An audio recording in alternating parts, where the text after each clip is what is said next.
You have 3 minutes to address the board. All right, well, I'm not going to address you. I just want to speak very quickly. Introduce myself. I'm Bill Taylor. I'm running for school board, and probably it'd be nice for me to be able to put a face to a name with the current board and let you know who I am. I work for the city of Detroit. I'm the executive director, CEO of the Public Lighting Authority. We fix all the streetlights. Before that, I was in the mayor's office in Detroit and experienced the bankruptcy all the way through. I highly suggest we don't do that here.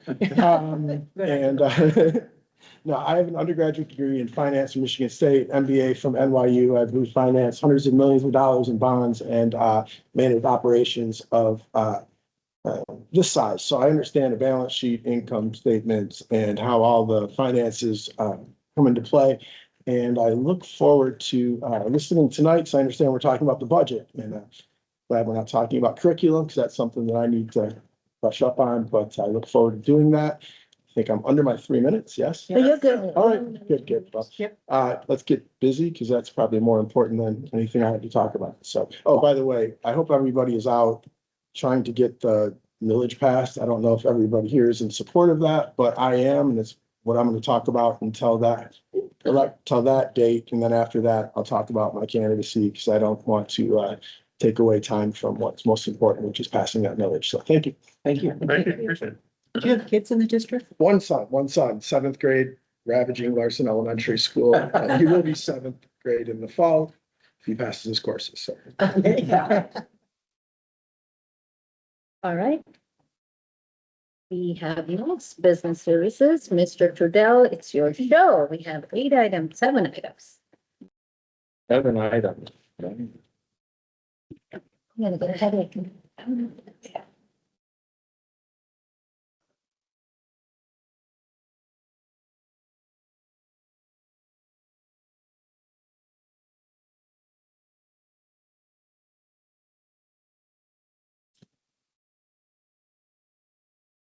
It's media main culture. Find out.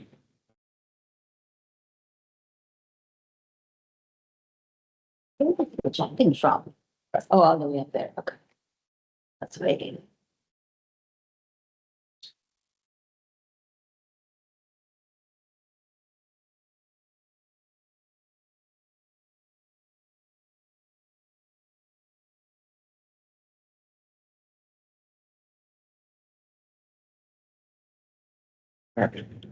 First item that's listed, which one is it? MacBooks. It's the MacBooks, Check both right there. iPad purchases. So in your communique, I did kind of break out the logic behind this purchase. So it's twofold. So obviously every year we're refreshing student devices. In this case, we have iPads on the docket. And then we do have staff devices. So those are once every 5 years. So those MacBook Airs that they're using across the entire district, those are on a 5-year cycle. So this upcoming year is that 5th year, or we just completed the 5th year, I should say. So first looking at the student side of it. So you'll see that there's 2,400 iPads being purchased across grades 2, 4, and 10. So these are replacing 7th gen iPads. So we have a lot of 7th gen iPads. We had almost over 6,000 of them. So we replaced a couple thousand earlier in this year for 7th grade and 4th grade, I think.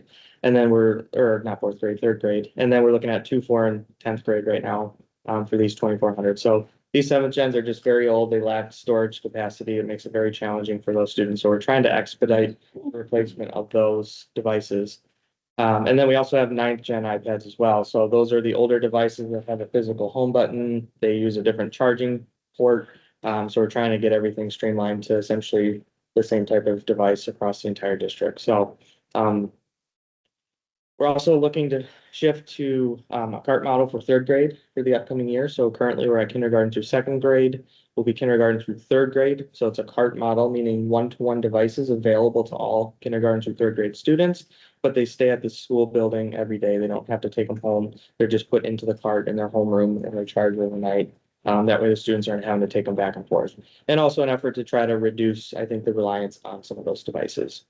We're also gonna, at the recommendation of our technology committee, we're gonna pilot 4th grade for that as well this year. So the thought was if we could get to kindergarten through fourth grade as a one-to-one cart model. The devices are there, they're available for students, but they're not reliant on them taking them home every day. And then from fifth grade on, it would still be a one-to-one. That was the feedback we received from the elementary folks, was that fifth grade uses them quite a bit relative to the other grades, and it does prepare them as they go into middle school. So we'll pilot that and then bring forth a recommendation probably next spring for fourth grade to see if we do want to continue down that path. So right now we are buying second, fourth and 10th grade. Yep, 3 grades worth, yep. And we are using the second grade machines to third graders. Mhm. And then the 9th grade, so I don't understand. So the 10th grade machines, we are giving it to kindergartners. You have to fill out the cards that we have. Okay, so there are some, Mhm.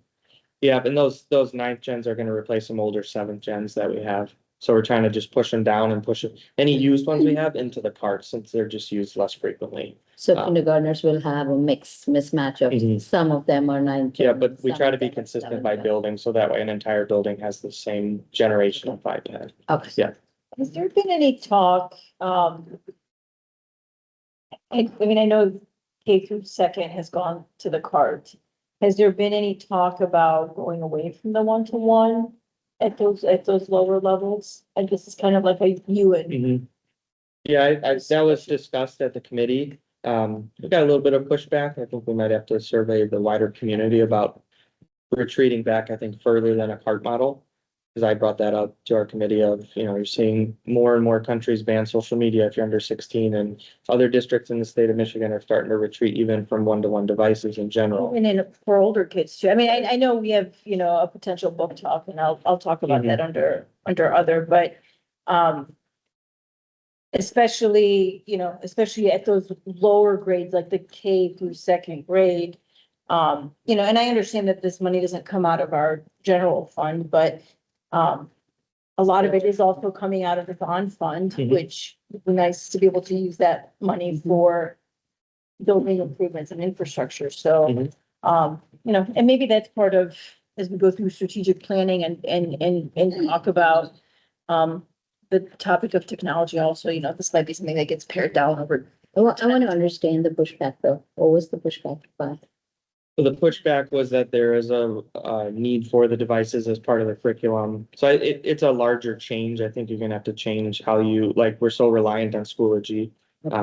Uploading assignments through Schoology and everything is interconnected into Power School. So I think it would warrant a much larger discussion that would have to have teaching and learning's involvement to determine a delivery model. At the K to second level, the kids are. I'm just across the whole district, like middle school in particular, they're uploading Yeah, I'm everything. not but even Yeah, mentioning middle school, that's, I'm talking. Yes. Right now, for example, we're purchasing 800 iPads for second graders, Mhm. assuming it's 2,400. Mhm. So is that necessary? Can we Mhm. mix and match and share? they use them, it makes testing a lot easier. So when you have a one-to-one model, they may not be using them but once a week in the Okay, classroom, but for testing purposes, it's uniform across the district. Having one-to-one allows for better flexibility for testing as well. I So, get that, but that's maybe it's not, funny. not a great use of money. and I think that's kind of where we want to look at the upcoming school year to have a deeper conversation about, There might be a couple of surveys things and all. converging all at the same time, and it seems like there's gonna be, okay. Yeah, I mean, we could use the repurposed ones for testing Mhm. at the time of testing when everybody needs it. Yeah. But anyway, that thought. Yep. For future. Yeah, Yep. I was just more interested to see if those discussions were at all being. Yeah, a couple months ago, we met and we broached that topic of do we really need full-on tech one-to-one to deliver a good education? So, I have a question. Mhm. You mentioned that fourth grade is going to pilot a cart model, so you're taking them away because those kids have come up with one-to-one of their own. So they'll be taking them away in the fall? so they would still have them. We're gonna select a few classrooms across all elementaries and just say, okay, who wants to try just having one-to-one access, but you're gonna keep them in your cart for that. Don't- Yeah, you just won't take it home. See that being a communication Mhm. thing, Yep. that'd be important to make sure we're clear with our community so that it doesn't appear like you're taking this. Correct, yeah. Yeah, they would still have access to it within the classroom every day. So that's the student side. Staff side is 1,000 new M5 MacBook Airs, so it's a similar model, it's just a newer version of it. So same size, same specs, all of that, just newer processors, better battery life. And then we are also purchasing so right now staff have a MacBook and an iPad. So we've had a conversation with our union leadership and other teachers across the district, and not everyone uses both all the time. Mhm. So rather than just blanketing and just buying them and giving it to everyone, we kind of factored in that some are just not going to take them, and then those ones will be used to also replace the older 7th gen student iPads throughout the district. So anything excess after what we offer those teachers, you know, you might give out a couple hundred of them, a few hundred maybe, rather than 1,000. Whatever remains out of that allocation will just be put into getting rid of those 7th gen devices, which Apple doesn't update anymore. Storage is 32 gigabytes, so it's a very small number of storage. Students are constantly running out of space, so we figured the overflow of what we order for staff would then just be shifted over. And How old allocated are to the those. devices that they currently have? The MacBooks, The MacBooks and the iPads? they're just finishing 5 years Okay. this school year, yeah. So you can see some of the resale values on them. So we have our $2.4 million out of the bond funds for student and staff devices. And then you can see the estimated recovery for those devices. So 7th gen, 9th gen. So the values are still fairly high. So that's all just a straight offset towards the total cost. So what we receive, we just deposit back into the bond fund and it just offsets the total expenditure. So the net of everything should come in somewhere between 1.8 and $2 million when it's all said and done. And where do you resell those? There's a company, total. What the exact name of it. Okay, Yeah, it's a third it's a party. company we work with. So basically what they do is we sell them these old devices and then they also set up all the new devices. So that's the net cost that we receive. And then they actually go through with our profiling information and set up every device. So all 4,000 iPads and computers, so. As opposed to having our staff handle that, it's quite a few. A while ago, we talked about getting the big Mac, I don't know if it's MacBook Airs, but for the folks who do like, what is that called? Yearbook and all that. Yearbook, as well as the CAD guys, the ones who do the. They have MacBook cards now in those labs. MacBook Yeah. card. So can any of these be used, or these are too old and too? Those are MacBook Pros, I believe, so they're a little bit more advanced processing power for those purposes. So those replace the actual Macs that they had, the desktop versions. Okay. Yeah. So it's completely different kind. We are piloting at the high school level for 11th and 12th grade students. A MacBook Neo just came out. Instead of iPads. So basically it's a MacBook that uses an iPhone's processor. So it's a 500 and actually student pricing, education pricing is $500 as opposed to like 1,100. Mm. So I think we ordered 6 of them. We're trialing at each high school in the IA just to see if that's something. So we got some good feedback, some. In the All the IA, issues. they want to get rid of the Chromebooks and instead use these. To give them a student Chromebook. or a district provided device. Yeah. So we'll let them continue into the fall, see if that one makes sense, and then we could look at potentially going down that road for 10th or 11th and 12th graders. So any other questions on this one? We'll have more conversation though in the upcoming year.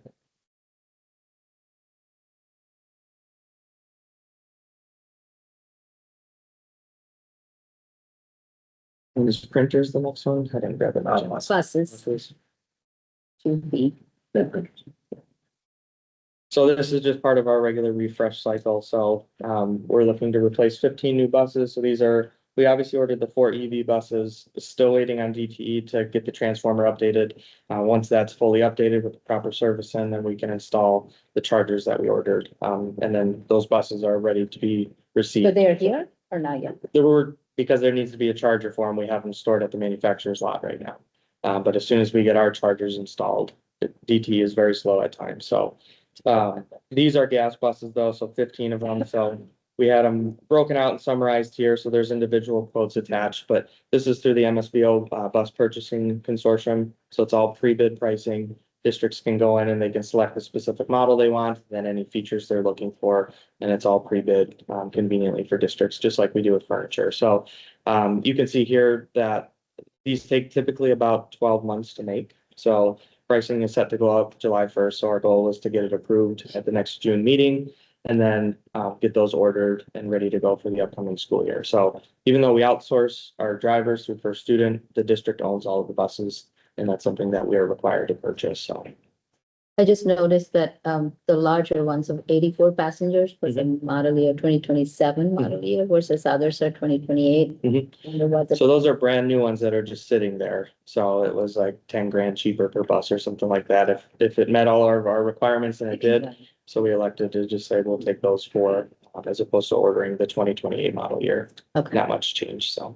Is there a reason that, like, the bigger buses don't have air and the smaller buses typically don't have air? It might just list it that way. I would Oh. assume they all do. Yeah, my guess is maybe it's just the way that was listed. And they're all diesel. Yeah. What's the like rationale behind the 236 and 348? Like, It just depends on the route need. So some of them are your special education buses. So in this district, all of our special ed buses are 100% for special ed.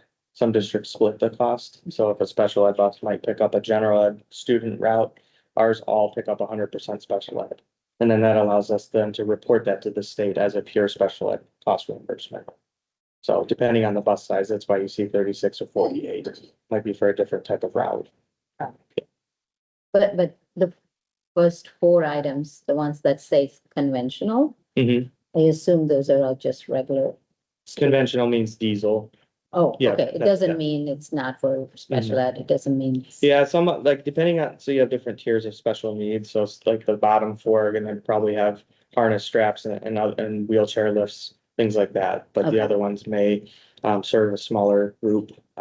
Like we have just GSRP transportation might have a smaller population on those buses as well. So so these are all special ed buses or just? no, just the bottom four probably have a wheelchair lift and all of that. Right. And then the top ones are probably a general ed population.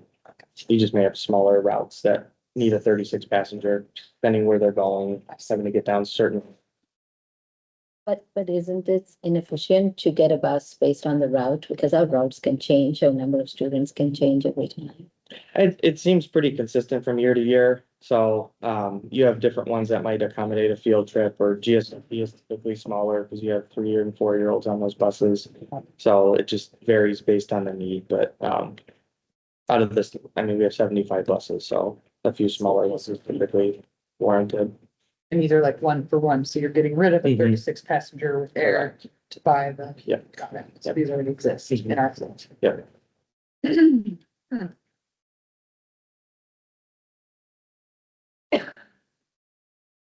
And Smith printers.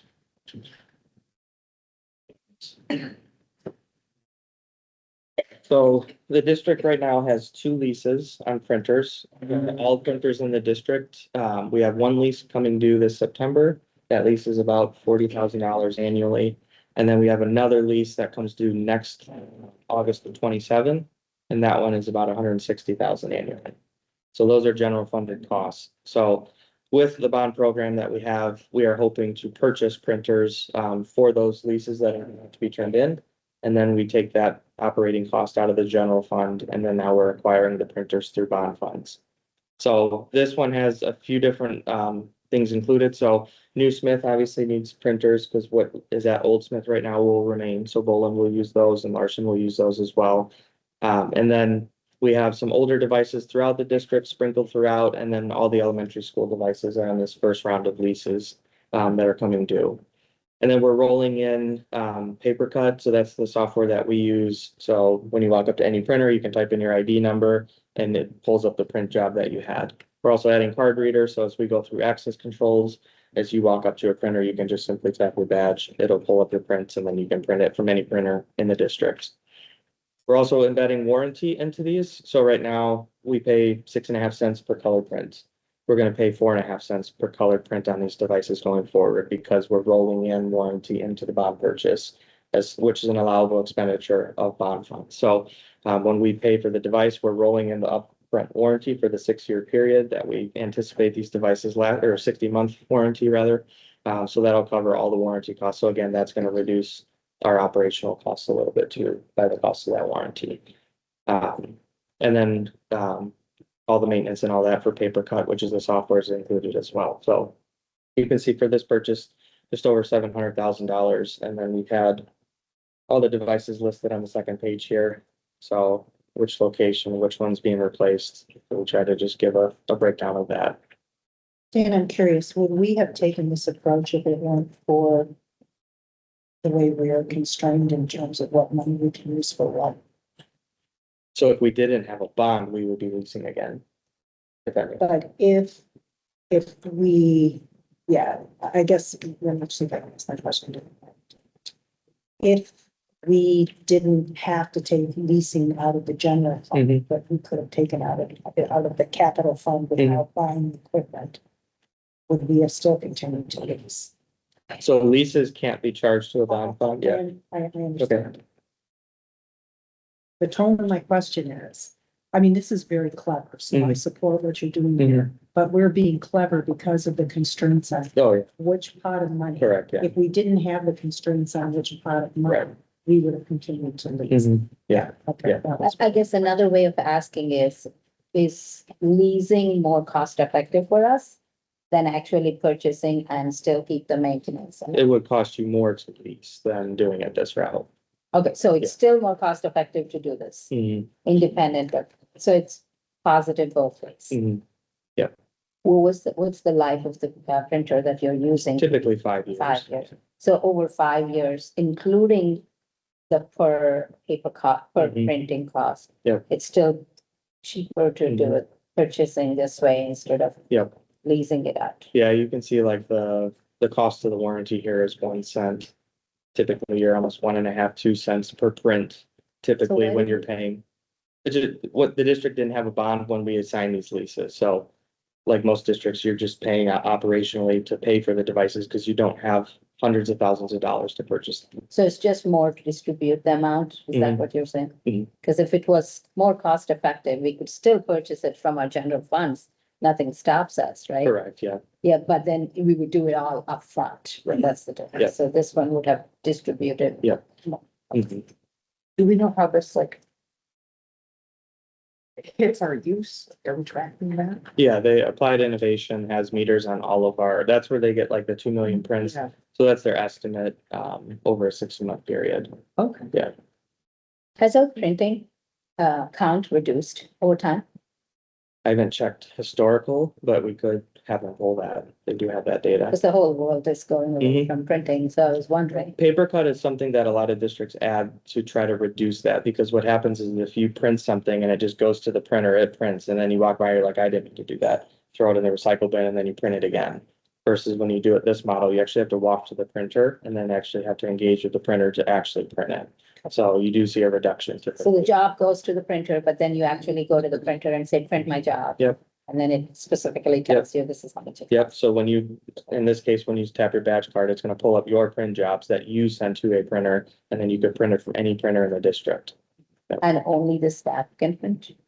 Yeah, we do have the ability for students to print too, so paper cut typically has like a student reader in the media center that they could get from whoever's in charge, and then they could go and print too if they wanted. Do we limit? Yep, yeah, you can jobs put for restrictions students. on all that, yeah. And then special ed cases, if you're printing an IEP or something, you're not just sending it blindly to a printer. You're gonna have to actually walk up to it, print it, and then take control of it. That way it's not just sitting there for anyone to see. So win-win. But yes, when you look at different pots of money, you have to know how to like play the game of how do you take and get the most value out of the dollars you're getting, and this is one of the ways that you have to do it if you're fortunate enough to have a bond, and you can pull a lot of costs out of your general fund. Again, because I had misunderstood what you said, but to Vital probably asked my question better. And it was kind of regardless, it's still cheaper to do it this way, even if we didn't have constraints. Yes. But this is the right thing to do, obviously, because it takes it out of the general fund. Yeah, we could have put up 733,000 of our fund balance out of the general fund to pay for it and gotten a better value out of it, Yeah, but but you. now you're But you gotta depleting do it your, up front. right? Could we have, made it such that each building gets it in a different year and so we distribute it? Yeah, we try to do that with like I think it's the color devices 1 year and then the black and white is the bigger lease coming due next year. So we try to stagger them a little bit. So, So they have more. This is only half.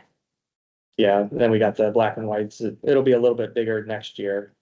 It'll be like 1.2 million next year for the rest of them. 700. Yeah. But then we're planning for another 5 years from now with more bond funds to try to start doing a replacement again.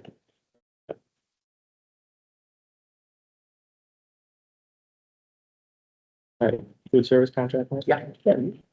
So I'm gonna invite Chartwells and kick me out. Yeah. Please. You guys kind of go here. Good evening, everybody. Ran our food service down here, and then we have our Nicole, Hi. our director of food service, and then Debbie from Chartwells as well. So, But Debbie is our area manager. Newer to this contract, so last summer.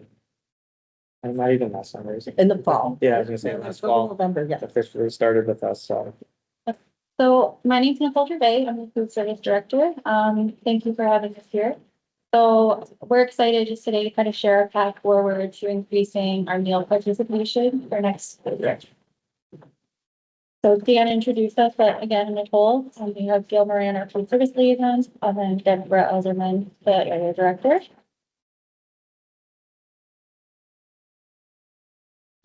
So just to kind of give a glimpse of what we're going to explain tonight, our plan focuses on 5 key levers to drive participation. 1, we're looking to strengthen the secondary meal programs.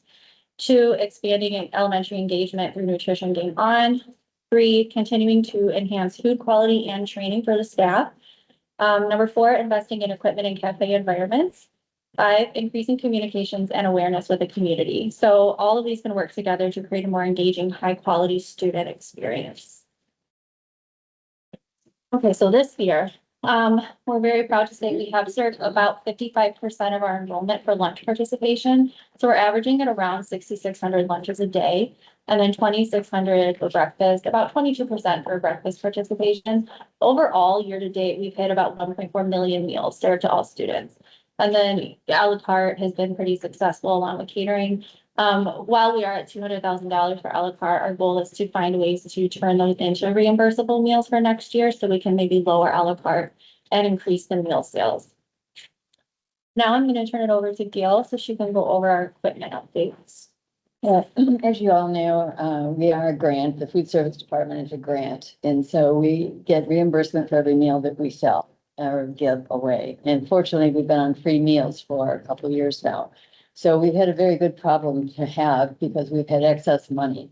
The government only allows us to have 3 months operating money in our fund at the end of the year. So anything over and above that, we have to spend on equipment, salaries, improving the operation, food prices and so on. So we have been very lucky to have extra money. And so we've been buying equipment like crazy and replacing things. So I just wanted to give you a quick update. As you saw in Troy High here, we've made a complete change in the serving area. We're working on the marketplace in the cafeteria. That's under construction and will be completed. They're going to start installing Wednesday. And should be done and ready to go by September. So we're hoping we're going to have you all for dinner on our September board meeting so that you can see the end result. We're creating a wall in there so that it separates the vending machines. It's no longer going to be just vending machines. It's going to be opportunities to provide a meal. And so that's also going to help increase our participation. So the wall will separate it. It'll look nicer. It won't be so commercial. And then it's locked down at night and we can secure everything that we have in there. So it'll be very nice.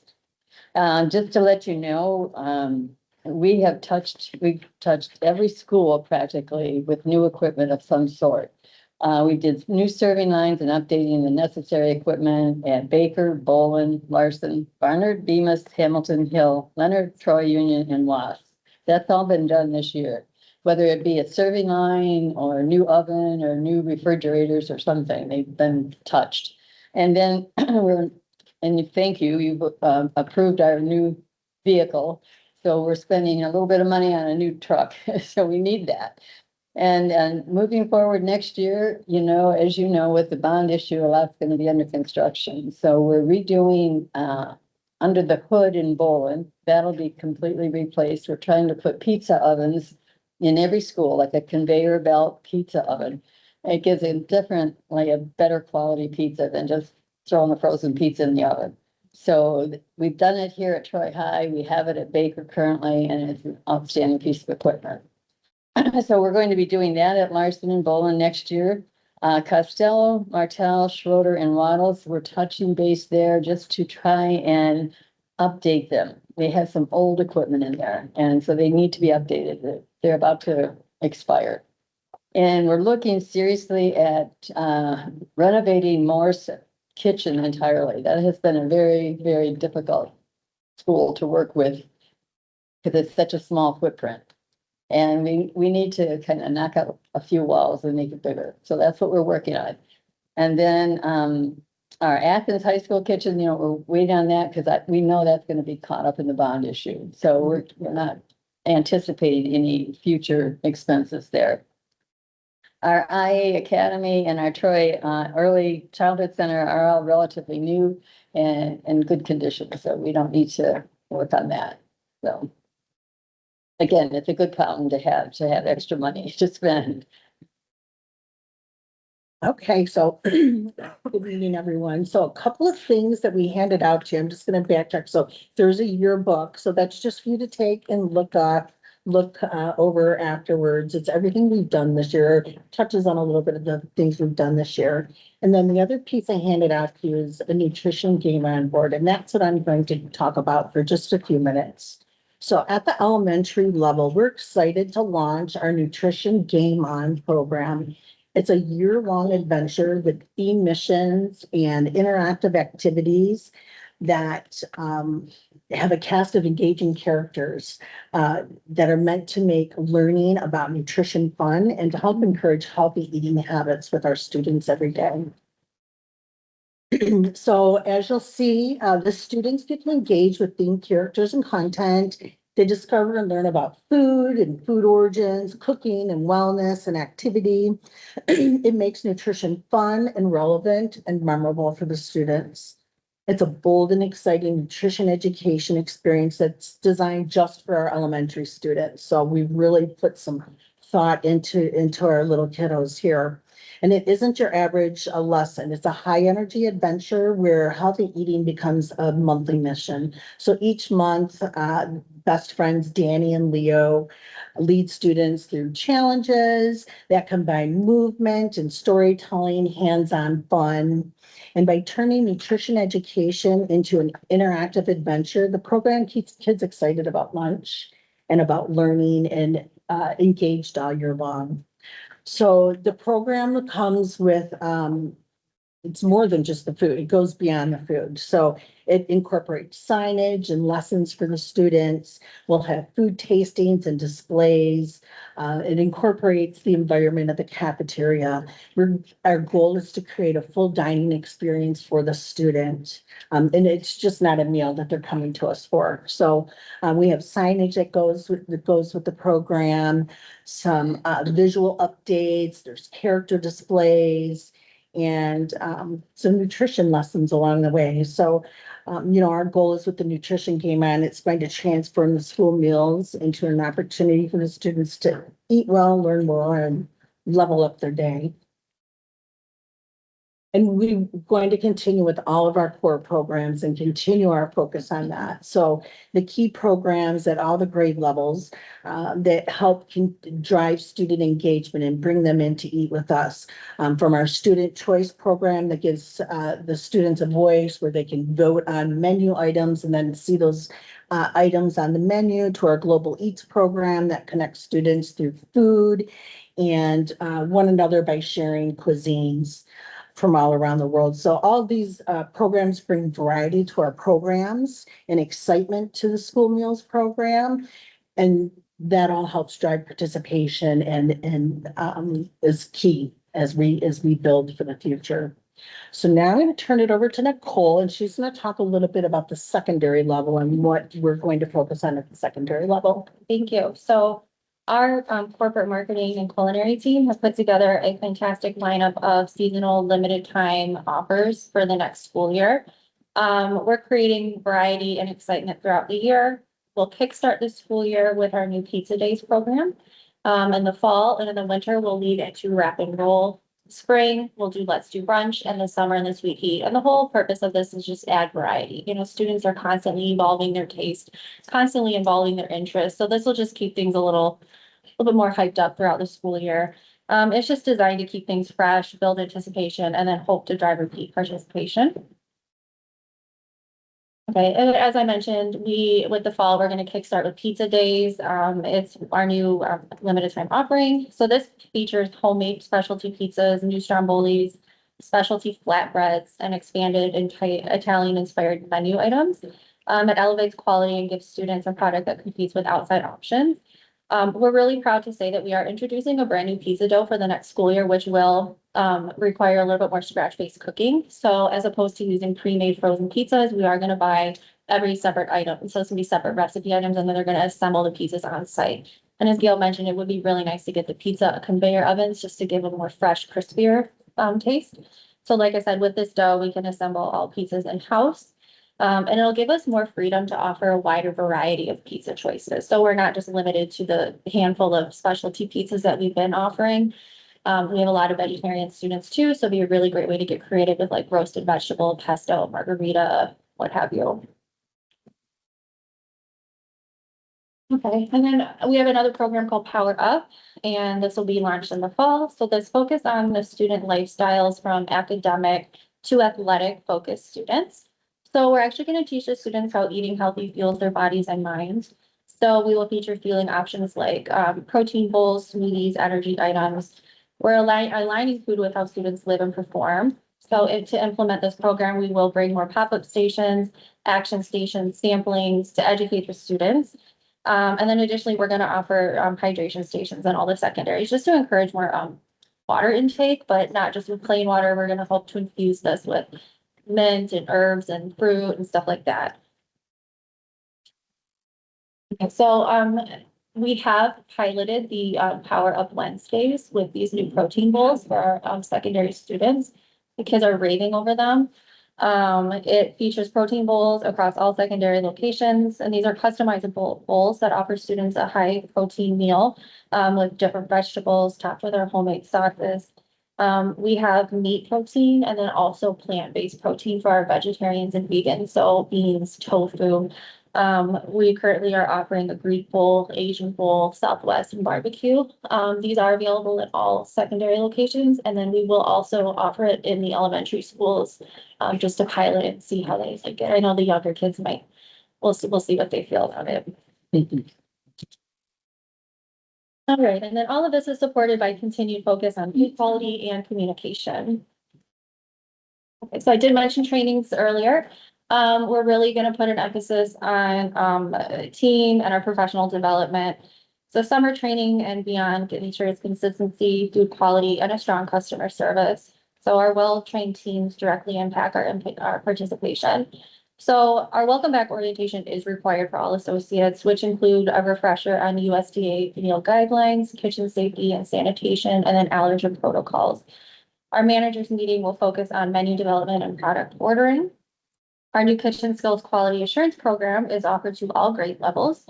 This is a new training that we are offering our staff. We're going to divide the training into 3 separate days, an elementary, a middle, and a high school. And this can be a little bit more hands-on focused training to give refreshers on knife and food prep skills, batch cooking, serving line standards, quality control. And then we really want to put an emphasis on customer service as well. And then finally, we have a new culinary masterclass that is being offered to our staff next week. I'm really excited about it. I'm actually going to pass it over to Debbie so she can dive into that a little bit. Yeah, we're very excited to have our regional executive chef, Chef Aaron Mason, to come here to Troy for 2 days next week to host a 2-day culinary, it's called Culinary Masterclass. And the program's designed to develop the fundamental skill set of the team and give them the confidence to help build these new menus and scratch items. So as we work towards that, it's hands-on. It's a combination of both classroom and hands-on. And the instructor-led approach really engages the associates to collaborate and work together in the kitchen setting, and really will be the foundation as we move forward to enhance our menus and move towards less processed foods within the district. So very excited for that class to happen next week. You know, and as we continue to focus on the scratch and batch cooking, it improves taste and food quality as we do that. So it's ensuring that we're using fresh preparation of all of our ingredients, and better food helps drive participation. So this is how we plan to elevate the student experience and help drive participation. We're going to continue to strengthen our teams through the hands-on training, building their confidence in the kitchen, and building those culinary skills across every kitchen throughout the district. And as the staff continues to grow, I think we'll see better execution, consistency, and pride in the meals that they serve. And investing in our people is key to sustaining the high quality meal programs that we want here for all of the students. Okay, so communication really is key to keep everybody informed, engaged, and excited about the new meals. So in the past, we have done annual surveys with the students, typically beginning of the year and the end of the year.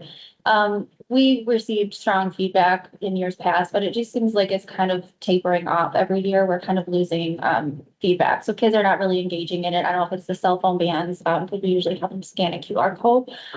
So we really just want to start having more one-on-ones with the students, maybe like a youth advisory council group, where we can, you know, meet with students, we can connect with them so they can provide feedback for the program in person on all grade levels. So this is something that we're really passionate about doing next year. We're hoping to collaborate with the principals on the logistics behind it and how getting the kids to participate.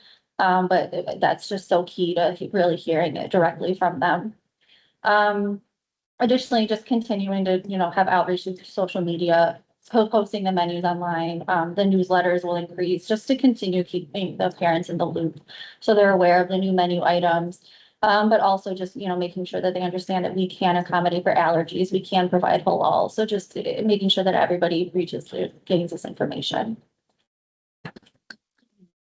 Okay, so just to summarize, our strategy is exciting menus and concepts at the secondary level, early engagement with our elementary students, enhanced food quality and staff training, investment in spaces and equipment, and stronger communications with our community. So hopefully with these initiatives, it'll help us to grow the participation for the next school year.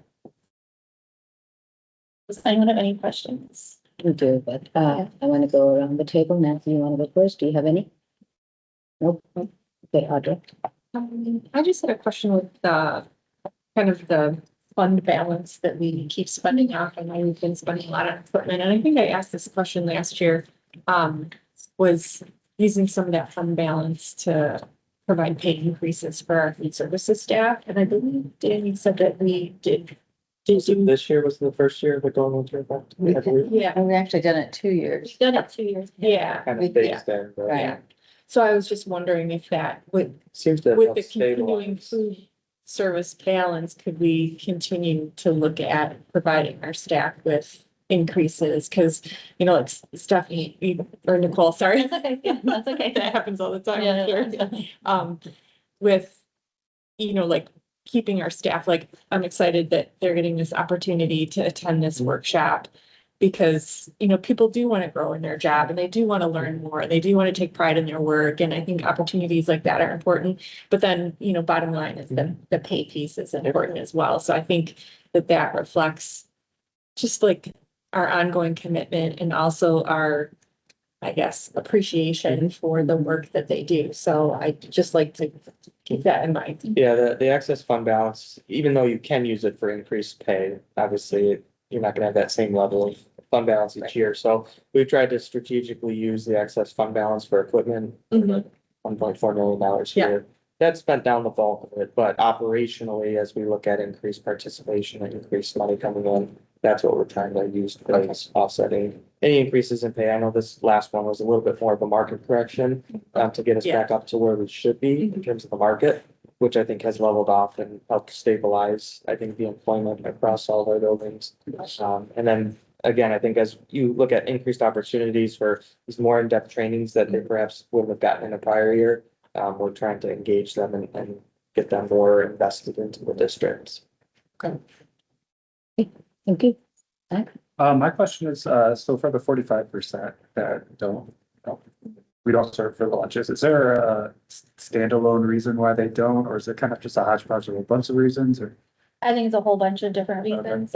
We have a really diverse community. So speaking with parents, I think you're always gonna get those families that just wanna control what their kids are eating and send them with food from home, whether it's leftovers or also remember too, we have very strict meal guidelines. So USDA, we have to have whole grain. We cannot serve a lot of sodium. We cannot serve a lot of fat, a lot of sugar. So I think a lot of families, they have food at home.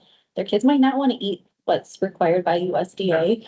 And then we were just talking about it earlier too. I think the lunch times is a huge factor. They only get like 25 minutes. Yeah. And I was at Larson a couple weeks ago and kids were walking right by and were like, hey, do you want to come and try the new bowls? And they said, well, we don't want to wait in line. So right now, 55% has been pretty consistent across the board. We really want to get up to about 65%. Okay. That's just adding maybe an extra 30 meals at each elementary school and another 100 meals at the secondaries. But with some of these factors, we just don't have any control over it and we can't really change it. I think the lunch times is probably our biggest problem that we've been hoping to fix, but we just. So it's less about food, more about logistics. I don't think so. That's all. I don't think so. Yeah, I'll go less. I have the same concern. And this was my concern the last 3 years, so, yes. Okay, you want to go next? No. So just to be clear, you talked about you have some goals set for Yeah. increased participation. The metric for those goals is purely just participation. Mhm. So you want to see it increase. Yes. Just something to think about might be a metric around like student satisfaction meals, like a survey or some other way to get other data. Just as a thought. Yes, we complete surveys annually each year, Mhm. with students, and we always take that into effect. You know, we look at what they're telling us, and I think that Youth Advisory Council is just gonna take it to the next level beyond the surveys that we're doing right now. I think we'd be interested to Yes. hear about that Yes, as we that do. develops. Yeah, so we do conduct the surveys twice a year, and I think every year we get less and less responses. So I think that's why we really want to have the students come in a group and speak with them.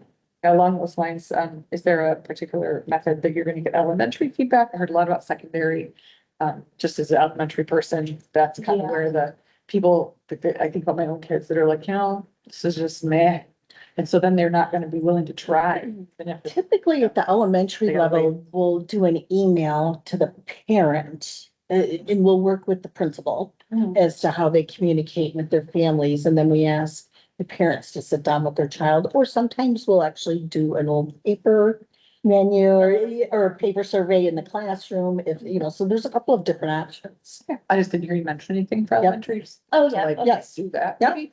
Cause I think that it'd be interesting to see where your participations are by level as I well. agree. And by building, as you know, Yeah. in terms of that sort of thing. And then, you mentioned the new pizza dough. Yeah. Is it gonna be elementary too, or just secondary? We want to do just secondary right now. The elementary kitchens are very small. Yeah, I mean, I don't know if you've Morris. I do. Morris Kitchen, you've seen Waddle's Kitchen, the logistics behind it and the assembly, and we're making, first, let's say, at one of the schools, we're doing 250 lunches that day. We don't have the space. We literally don't have the space. So if a lot of the props are going on in the cafeteria and assembling on tables. So we would like to see it, but for now, we're gonna go in phases. got it. I'll just say as an elementary parent, I think the pizza is the biggest turnoff. Is it? Okay. Yeah. And it's where we're losing kids because like it's supposed to be the best thing and they're like, it's kind of gross. Okay. I don't eat it, so I don't know. It is Yeah. whole grain though. That's the I only issue. mean, That's fair. I mean, I've seen. No, It's that is whole good to grain, know. it has Yeah. less salt, salt, all those same Yeah. answers, but we gotta find ways to make it better. I'm just gonna think about like how much I enjoy not packing my elementary. I get it. How We much would I love for prefer your everyone. participation to rise, and to me, Absolutely. that's a back catch is Yeah. really wonderful. And then you mentioned something about trying to convert à la carte revenue to meals. Is that like a thing? How do you? It is. How do you do that? By adding all the components in a meal. So like, let's say a student comes up and they just want to get baskets. So they Okay. come up, we'll charge a la carte. If they take a milk and a fruit, we can charge a meal. And that Now, counts as like the free meal too? yes, so that'd be free, but getting the kids to take the milk and the fruit is half the battle. So we're gonna try to find more fun ways to incorporate the fruit and vegetables into the snack bar so we can convert them to meals, which is more reimbursement from the state. Yeah, It would be great. definitely go for that. Yeah. Right. Well, thanks. Not really any questions. I just want to make a comment, like my, now college grads, I was kind of talking to them like, guys, what would make you participate more in like the food program at school? And my kids are very spoiled, picky. They love homemade food, and that means I have to make everything. But my athletes were always talking about how they felt like the portions were kind of small. Yeah. And, you know, having sports right after school either meant that I had to pack a whole bunch of stuff in their backpack, or, you know, they grab an extra meal or something at school. So I do love this, that you're trying to do these pop-up sampling events and things like this is, I think that's really, really good. Thank you. No, it is hard with the portion control. We are very limited with the Mhm. portions too. And you've got kids that are like going out and playing football afterwards, and Yes. those big growing kids, we literally can't offer more than what the state requires. Right. And if they want to get an extra entree, that comes in an additional charge, Yes. unfortunately. So that's just my one comment that, you know, especially our, in secondary, having those sports right after. school. I don't have a chance to go home and grab a bite or whatever, but I do like that. You said participation is 55%. Is that higher than last year? Cause it wasn't last year 40. Nope, It's it's the same. Was it really? It's a tiny bit higher last year, but A little bit higher, but we pretty much are consistent with the 55%. It, you know, fluctuates between 54 and 56, but on average it's 55. Is there, I wonder if. Why do I that's because remember there a is number in the sixties? I thought it was. no. I think it was a little higher than this, but I don't remember exactly what number. it I know we were polling, you guys have contracts with other districts, so we're looking at like Rochester and Novi, comparable districts, both in size and demographic, to try to get a feel for where perhaps they're at. I think Rochester was mid to high fifties, Rochester was at 50, Birmingham was at 45, and then Novi was. Novi was at 65. So that's kind of our goal, 65. So just metric to try to also get an outside perspective of where is it at, you know, is it something specific to Troy schools in terms of what we're serving, or is it just a byproduct of some of those dietary guidelines? Is Novi Chartwell too? Okay. Is Novi Chartwell also? Yes. Yeah, okay. So It 10% would is be nice, if, you know, it's just, okay. But nonetheless, a goal to have, and I think we talked internally about in the fall, kind of going through building by building, and primarily the elementaries, like we have two big renovations, well, three big, if you Smith, Bowling, and Larson. And then Baker, obviously, was somewhat upgraded equipment there. And then the high schools, just did a big renovation here, but elementaries is the struggle of having the right equipment. Obviously, space is a factor, but could we invest some bond proceeds that we have unallocated into upgrading some of the elementary equipment as well? Making sure we can get pizza ovens, because we can rely on food service fund balance for the most part to upgrade your basic ovens, but it's not gonna go much beyond that. Especially looking at what we're gonna continue to see each year. You know, you might get a couple $100,000 of excess fund balance. You can knock out, you know, 4 elementary school basic ovens for that, right? So looking at what can we do in terms of making a plan of investing some additional bond funds into trying to upgrade these kitchens. Moore's Kitchen, for instance, is one that we're targeting to use a little bit of bond funding for too, so. Giving better tools, smallwares, I think is an underrated item. If you don't have a proper smallwares to prepare certain foods, then it's just not possible, so. Really kind of doing a holistic review of all of the kitchens as well, to make sure that not only do you have the right training, but you also have the right tools and equipment to do the preparation as well, so. We also get a list from the state of Michigan as to what equipment and things we can buy with that excess money. You know, there are limitations. We can't build a new school. We can't, I you know, knock down Can only spend walls on and that, build yeah. new, but we can like the truck, for example, is isolated to just for food service, so we can purchase that. So that's another little wrinkle that we have to deal with. Mhm. I guess, and I know I've communicated this before and I've brought it up at the meetings. So we're kind of looking at a 65% participation rate. Matt, I don't think it's just the logistics of how long lunch. I've had elementary school kids approach me this year. I've had middle school kids approach me this year.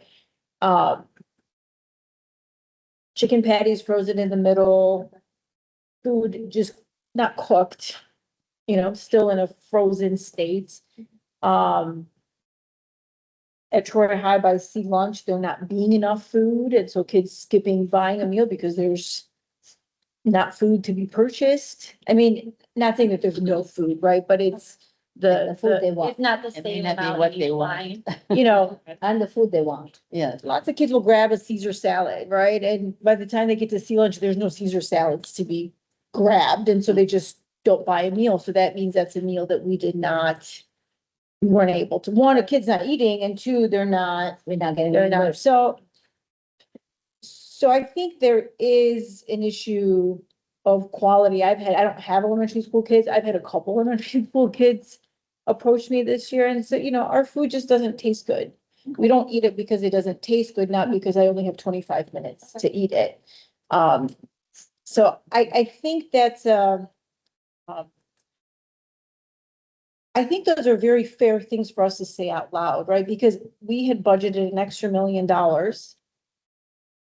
in food sales this year that we did not realize. And a lot of the feedback lots of us get from our own kids, from community members, is that the food is just not.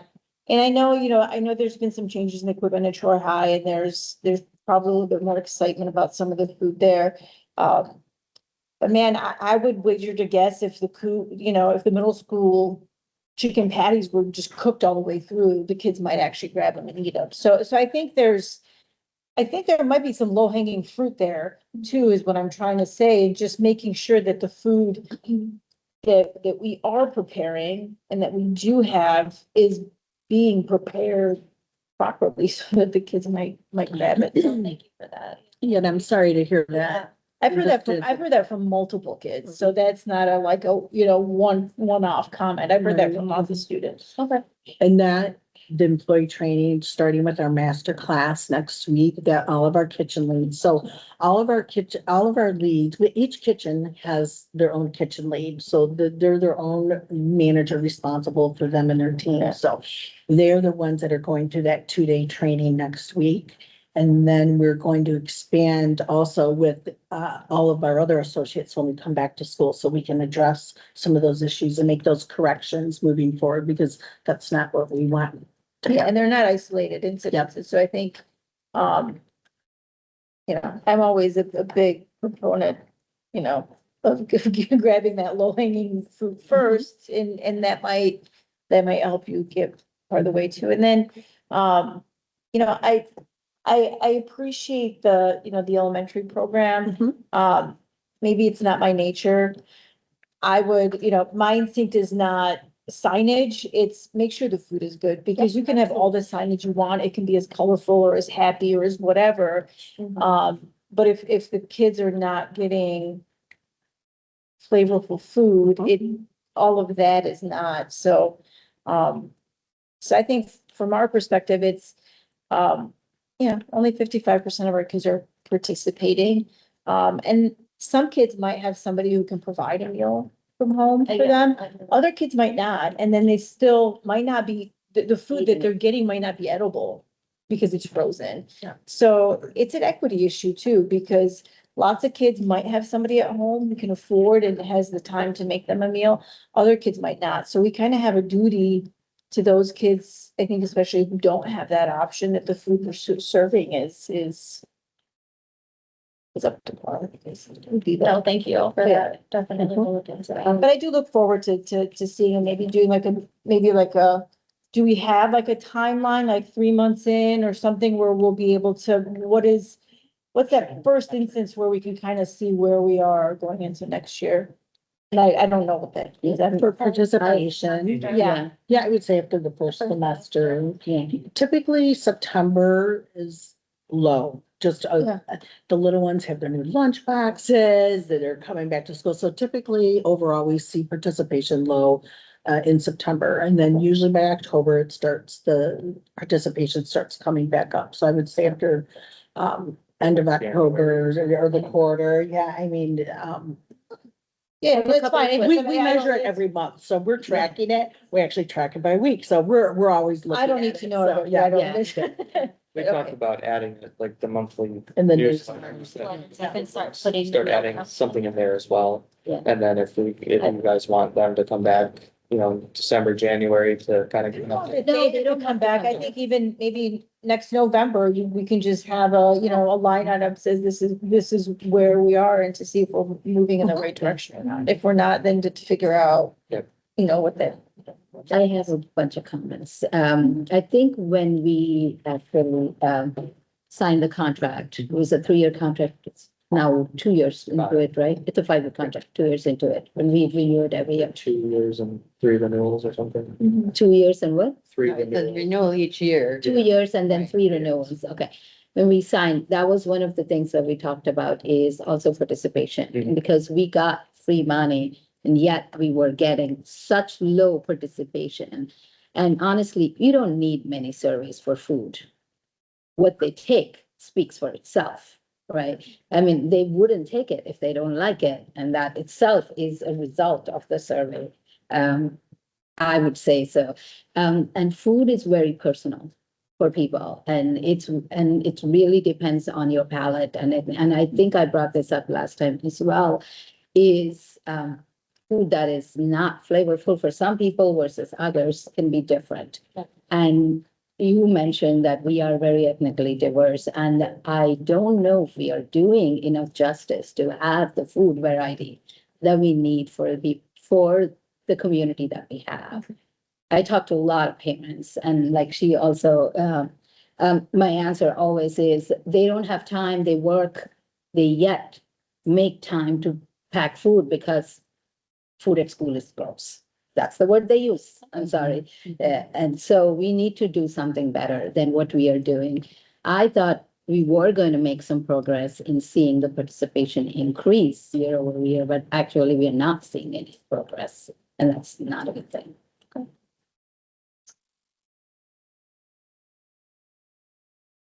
Well, personally, these are all good comments. I'm speaking from years of experience here, and we need to hear from you. I wish we could isolate, and I know you said it isn't isolated, but I'd like to know what school there's frozen chicken patties, so that we can deal with that when it happens. And maybe that's not something it shouldn't happen at all. And so there should not ever be a frozen chicken patty. And, we put a great deal of stress, we being Troy, put a great deal of stress on Chartwells to have whole muscle chicken products. We get the best halal products that we can get. We do a lot of vegan, and we try to accommodate every dietary need, but there's still no reason for not having good quality. So I agree with you. Yeah. And we'll work on that. And using alternative ways to flavor them. I understand sodium needs to be less, but you could use, I don't know what they called. If you can't put sugar, put some honey or whatever. I know they cost more, I get it, but we can be creative to make them flavorful. A lot of people do it, so. Yeah, we've actually at the secondary levels have flavor stations now, so Yeah. that way the students can But do they- some different stuff. I on them, noticed like- that, but I saw them at one lunch and everybody went past it. Yeah. Nobody picked up anything. Yeah. So I don't know if that helps. And again, I think it's capturing our market share in elementary. You don't want to Yeah. turn them off because the food is bland and, Yeah. basic, what you should turn. So if you try to integrate some of that into and maybe a parent tasting isn't a bad thought for elementary, to get some parents to be willing to be like, the pizza is not as bad as you say, at lunch or whatever, so that you're also getting back that way. Do we lose free meals this year? Coming year? It's in there again for the budget. It's still there. Mhm. Okay. I think, didn't they codify it? But No, yes, it's no. appropriated every year or something. No. They didn't. They're trying to. No, they're trying to codify it, but there's some pushback from the districts because what districts are afraid of is they'll codify it and then it will be required by law and then the state will pull the Take the funding. money from it. And then we'll be required to provide the meals for free, but get no money for it. So Yeah, there is not necessarily an interest. That was one of the, Yeah. topics last month. don't codify without funding. That's the, Right. Yeah. I know that's that's that's the worry. So really, we wanted to tie this in, obviously, their renewal for the upcoming year, it's all in your board packet, that's all pre-approved by the state of Michigan in line with the original contract. But we also wanted to kind of give Chartwells a venue to talk about what they hope to do to try to get that participation level up. More in line with, I mean, we're not far off from some of our peers, but somewhere like Novi, we get compared to a lot on the teaching and learning end and demographics, so, I think that's a good marker for us to say if we can go up about 10%, work our way there and see some progress towards that mark, then that's a good thing, so. Any questions on approval? The only question I have is these pizza conveyor things. Aren't they going to take longer to get the food to the It kids? takes 5 minutes to Is it- cook, okay. which is really nice because our ladies at Troy High, it actually keeps them fresher. Okay. Because in the oven, it takes about 25 minutes. So I see. when we start running low on pizza, you just toss one on the conveyor belt. It takes 5 minutes. So right out of the oven, right onto the serving line. So it's very good. And then when you come and eat at Troy High in the fall, you've got to try it. So Thank you. what's that? That's great. Thank you so much. Thanks for all your work. Appreciate it. Have a nice summer, everybody. Okay, everybody wants a quick 5-minute break? They want it. So we'll have a quick 5-minute break. Before we go to you guys, we items. Without unmuting. Okay. Well, we're welcoming Kyle. Some of you may remember Kyle. He did a little interim stint for us back when Rick was leaving, when Rick left, or no, when Candace left. Excuse me, when Candace left. That's right. To go to Bluefield. Kyle jumped in and is a seasoned CFO. And we are very happy to have him back in that interim capacity. So Kyle, thanks for coming back. Appreciate it. Good to meet you. Thank you. All right, so hopefully you can see all that up there. Using Kendra's new fancy template for my budget presentation. Now, trying to keep it consistent, so. So I'm gonna go through everything. I'll kind of breeze through some of the first few slides here, just kind of reiterating some topics. And then at the end, we'll kind of circle back, and Dr. Winchesky will go through the slides as we talk about where we kind of derived our total reductions from, so. Just a brief overview, I'll just kind of talk a little bit about what we'll discuss quickly at the public hearing at the next meeting, and then just jumping into the various funds that we have. So just quick reminders, I like to put this in the presentation every time, just as a quick reminder, especially for anyone in the audience that may not know, but we have homestead, non-homestead properties throughout the district. So your homestead properties are essentially your primary residences, your general homeowners, their first primary residence, and then some other non-commercial agricultural properties as well. And then non-homestead, that's primarily business properties, your rental properties throughout the district, any secondary homes, vacation homes, and commercial agricultural properties as well. And then the total taxable value is the combination of both of those added together. And then those taxable values are capped each year in terms of the increases. So it's capped at the lesser of either the rate of inflation or 5%. So typically, it's always less than 5%, aside from during the pandemic where it was like 7.5%. Then it was 5. Yep, and then one got capped for the first time. So just visually, this is kind of from last year to this upcoming year, taxable values. We got homestead in the blue, in the middle there, the orange is your non-homestead, and then combined. So you can see a little over 3% total increase from year to year. And then taxable values, we also have our state education tax. So these are the various taxes that both homestead and non-homestead properties pay. So your state education tax is paid by everybody. So that's on all homestead and non-homestead properties. And then our operating millage, which the voters approved for us back in November of 2024. That's 18 mills levied on just the non-homestead properties in the district. And then hold harmless. So this is a rate I see a lot of commentary out on the interwebs about this and how the district should be flush with cash because we have a hold harmless millage. The hold harmless millage, I would remind everyone that it is simply put in place post proposal A to keep us whole. So from what we had pre-proposal A to what we had the day after it was approved, it just kept us where we were at. So we were fortunate enough to have a voter base that approved that back in 1995 and has been approved every time for every election cycle since. So that is only on homestead property, so just on our general homeowners in the district. And for perspective, last year was 2.7294 mils. And then sinking and debt fund, those are levied on all properties. So for last year, we had 0.9606 for the sinking fund, and then we also had 6.1 mils for the debt fund. So the debt funds, as a reminder, that's the money we collect to pay off the bonds that we've issued as part of our large bond program. And then briefly on the Headley Amendment, this was approved back in 1978. So it was a constitutional amendment, but basically what that did is it forces taxing entities to roll back their millages each year, just to make sure that the taxes that those citizens and businesses are paying each year doesn't increase more than the rate of inflation. So you'll see on the next slides here that each year we're doing a rollback calculation on all of our tax rates, except for the debt millage rate. And then that's going to roll those back slowly over time.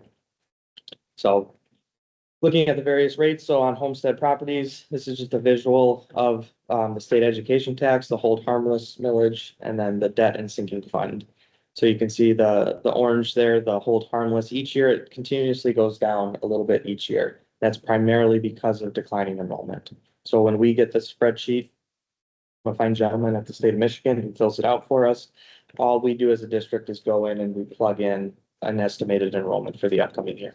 And then that spits out what the new rate would be for the upcoming year based on that projected enrollment. And then at the end of the year, we go into the same spreadsheet and then we do an adjustment to the prior year amount based on actual enrollment. And then that difference, which is typically, it could range from 50 grand to a few hundred grand, but something that's generally immaterial to an auditor, it gets rolled into the upcoming year's rate. So you're essentially either getting a little back or taking a little more to get it trued up to where it should have been based on actual enrollment. So you can see that goes down by 0.15 or so every year based on declining enrollment.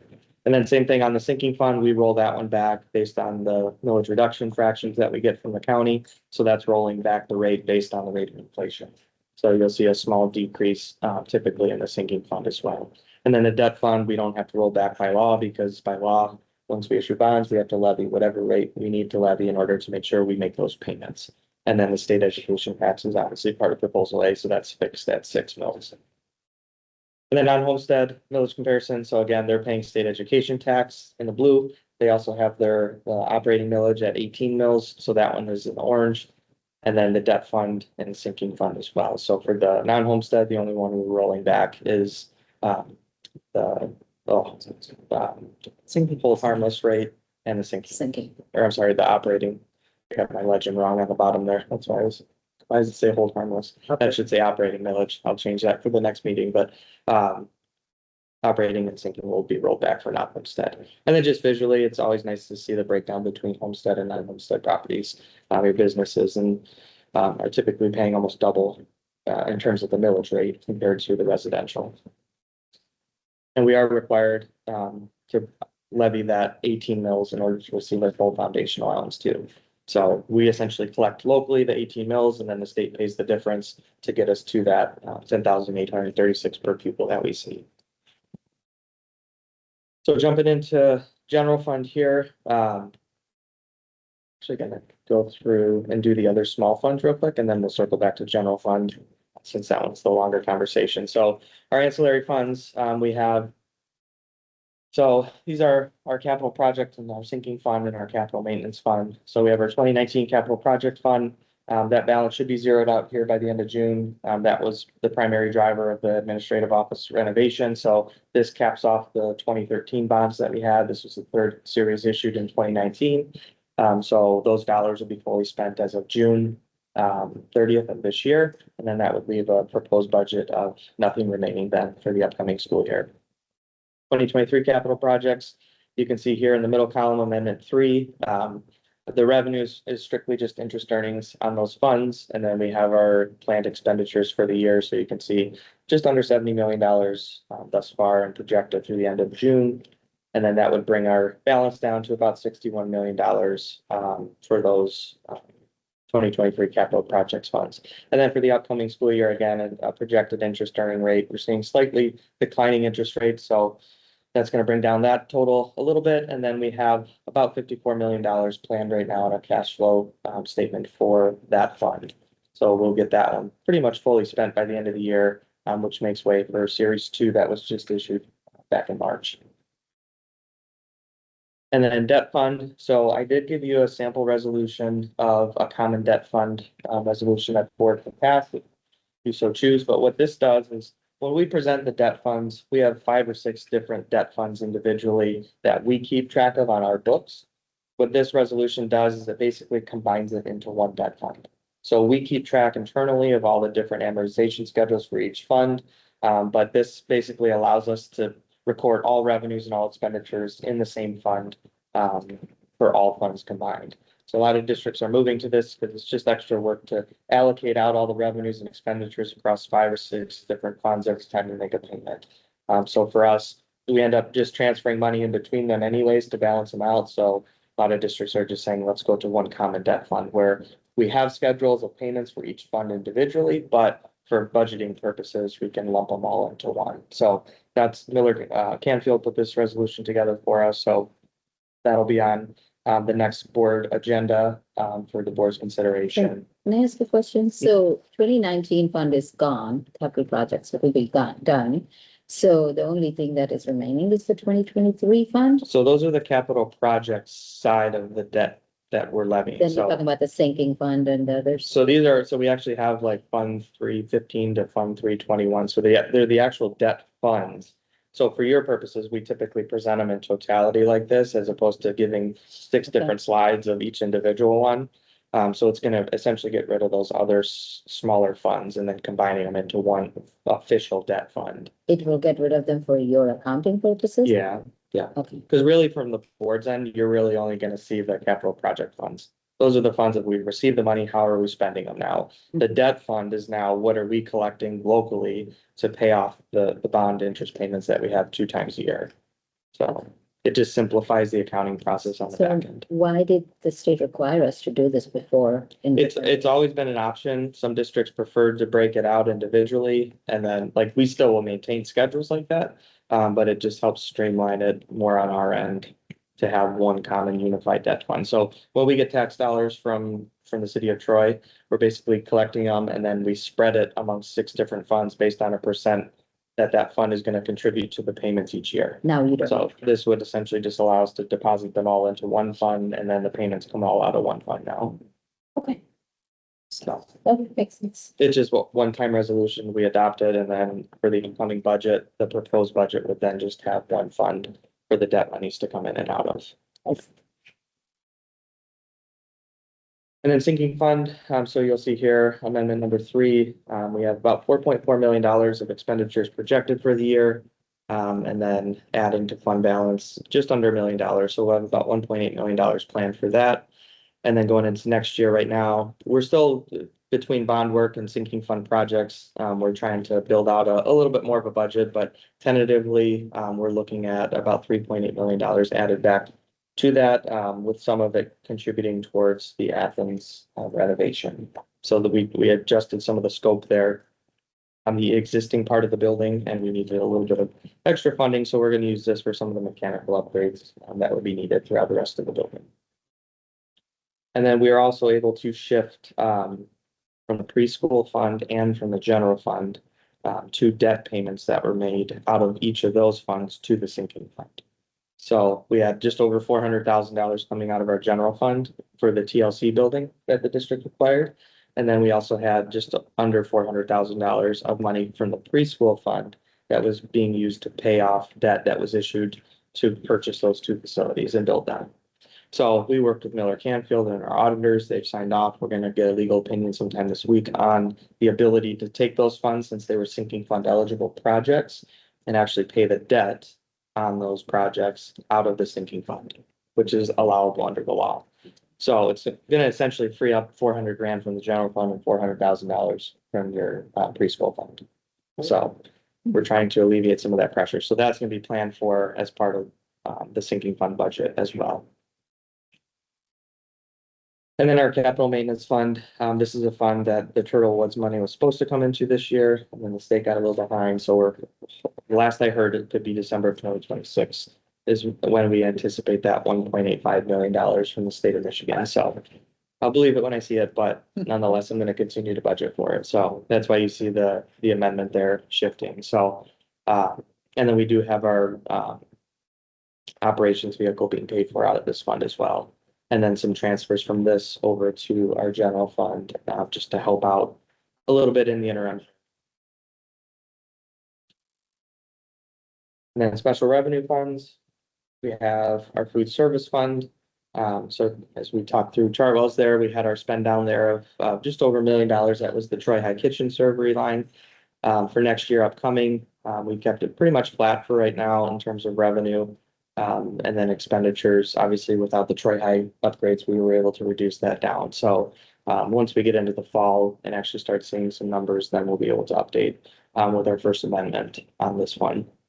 But looking to add a few $100,000 to fund balance. What was the reduction in revenue here? For the food service, That was all based on participation. so less than That's just the anticipated. claims coming in. Yeah. So, So it could be a little bit higher than the 7.6, but obviously we budget conservatively, so. It's like another million. So $1 overall. million $15 loss, Running plus. less because the people, It's just less meals served. less participation means less money back from the state. It's a lot less. Yeah, $1 million less. $1 million. And then our Troy Career Center Fund, this is our Michigan Works program. So this is strictly a grant funded program. We are more of a fiduciary for. So we receive the money, we pay the expenditures on their behalf. So it's always a net zero fund. So again, just a modest increase to their revenues and expenditures projected for the upcoming year. Our Community Service Fund, this is our care programming, our enrichment programming. So again, we're looking at some modest growth in revenue and expenditures. The biggest factor for the change in fund balance is we're taking some of that fund balance and transferring it over to the general fund right now. We've let it build up over time, nearing 100% of expenditure. So we're to a point where we wanted to pull some of those now back into the general fund and really soften our deficit that we have right now for this year, and then dwindling that down over the next few years as we look at some larger scale reductions to our budget here shortly. And our preschool fund as well, you can see that GSRP just keeps growing rapidly. So the district continues to add GSRP classes across the district. So you're going to see revenue go up. That's all grant funded through the state. So your revenues always equals your expenditures. Part of why we wanted to look at moving that $400,000 debt payment out of the preschool fund into the sinking fund is as we continue to shift families to GSRP. A lot of families that qualify for GSRP are in tuition right now, and they just simply don't know. So there's an outreach effort to shift them over to essentially paid for preschool. So what that does is then it lowers your tuition model, which then lowers any profit that you might make, even though we don't typically make like significant profit on the tuition program. It's still profit that contributes towards that debt payment.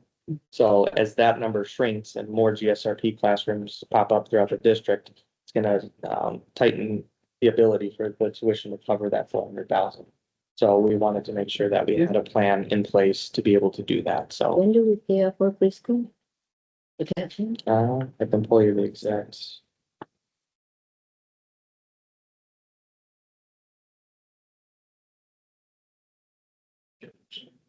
What? When do we pay off our preschool? 2040. 2040. So it's about yeah. It was about a $20 million. I was thinking 2030, okay. I wish. Off by 10 years. What is the shift of tuition paying to GSRP? And what is our total percentage of GSRP? We have 260 students in GSRP for 13 programs. So we've got about 8 in our It's not. Yeah. And We do can you get know- an exact. yeah, I'm just curious what that is in terms of percentage, because I did not think we were the district. In total, we have about 500 students. So. The state has 5x'd the income thresholds since the onset of the pandemic to essentially cover anyone that needs preschool probably could be covered by it. Look at the income threshold. Yeah. So people that you may have not recently wouldn't qualify. Yeah. So the is okay, much bigger. Yeah. And it's 4-year-old, so you get some that do tuition for 3-year-old and then they switch to GSRP. It's the same exact curriculum. It's just who's paying the bill, really. But And then, you need to use, if it's GSRP, it's differently. yes, we asked if we could pay the debt payment on the preschool building that is used for GSRP, and they said, no, you can't do that. So then that's when we sought out the sinking fund to cover that expenditure. So 93% of the total bond that was issued was used towards sinking fund eligible expenditures. So we're transferring 90% of the debt payment over, just to give Miller Canfield suggested, just giving yourself a little buffer. Yeah. Okay. And then there's student activity funds, so we're simply just a fiduciary for these funds. So these are any clubs across the district that students may have. We're housing the money on our books, so each year it varies, but we bump it up a little bit each year, and then we'll typically come in just under those. So those are just dollars that we hold on their behalf. Do you ever go through and like look at all those accounts and say, like, has this club operated in the last X Buildings do years? from time to time, they'll ask for a transfer out, Okay. transfer to a similar purpose. Okay. If you can, or if there's no similar purpose, as long as it's a student activity, it can be transferred to another student activity. Okay. Yeah, you typically don't want to go from a student to a staff type account. So then jumping back over to general fund. So Dr. McChesky will go over these here in a minute. So this is just a snapshot of kind of where we're at. So our third amendment here in the middle, you'll see our last amendment was about 5.6 million. This one actually worked out to be just a little bit higher by about $5,000. So we trued up all of our revenues to match our May state aid report. All of our grant allocations, federal and state, have been updated. And then expenditures as well. This reflects obviously moving things out like those debt payments over to sinking fund, and then truing up every other budget. Kind of went through line by line to make sure that everything is still in alignment. So obviously our goal is to come in ahead of that, but conservatively, that's where we feel we'll end. So again, that 13.5% mark as a percent of our expenditures for our fund balance. So looking at next year, we went through, and just to kind of give you an idea of what we do on the revenue side. So I'm not going to go through this whole spreadsheet, but I think it's a nice visual. So we have all of our revenue accounts here. We have 160 revenue accounts that we go through. And so what we do as a district is we say, okay, here's our final amendment based on actuals thus far year to date. And then what we do is we say, okay, what is in the 3 proposals? So you have a governor, a senate, and a house proposal. What dollar amounts are they looking to allocate statewide for each one? And then we convert that, to an actual percentage change based on the current year's actual budget from the state.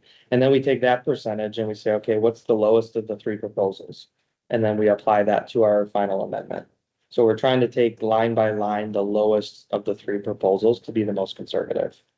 And so then that factors in with some local adjustments, and then we back out some one-time grant dollars that we had or some carryover dollars, and then that all adds up to what our proposed revenue is for the year.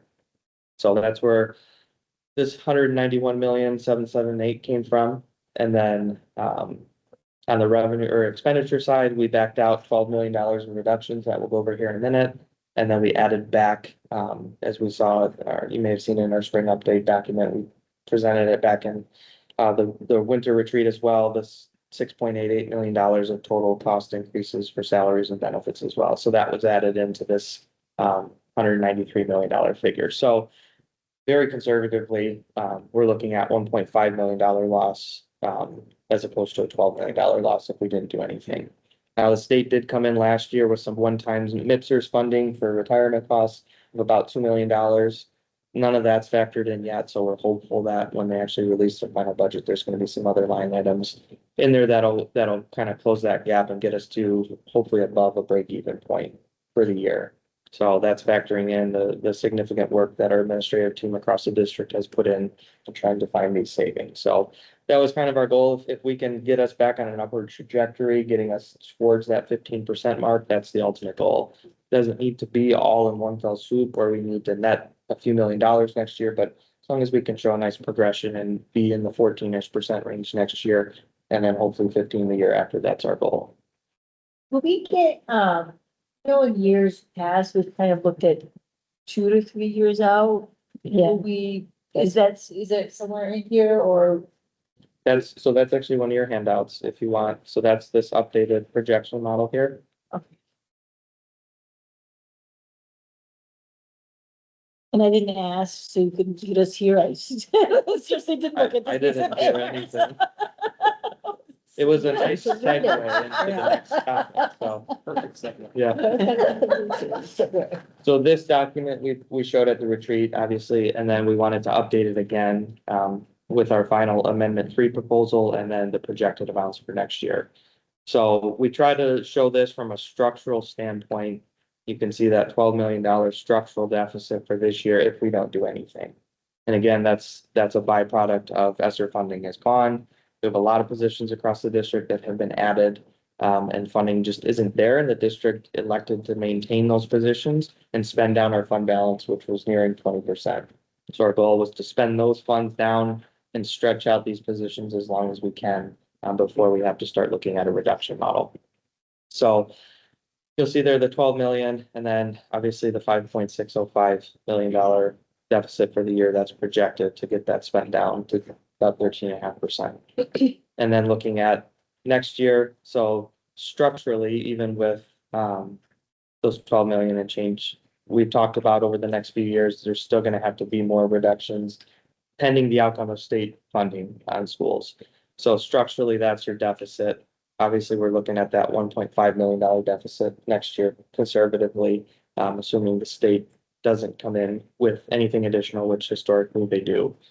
More of a supplemental type added in, so.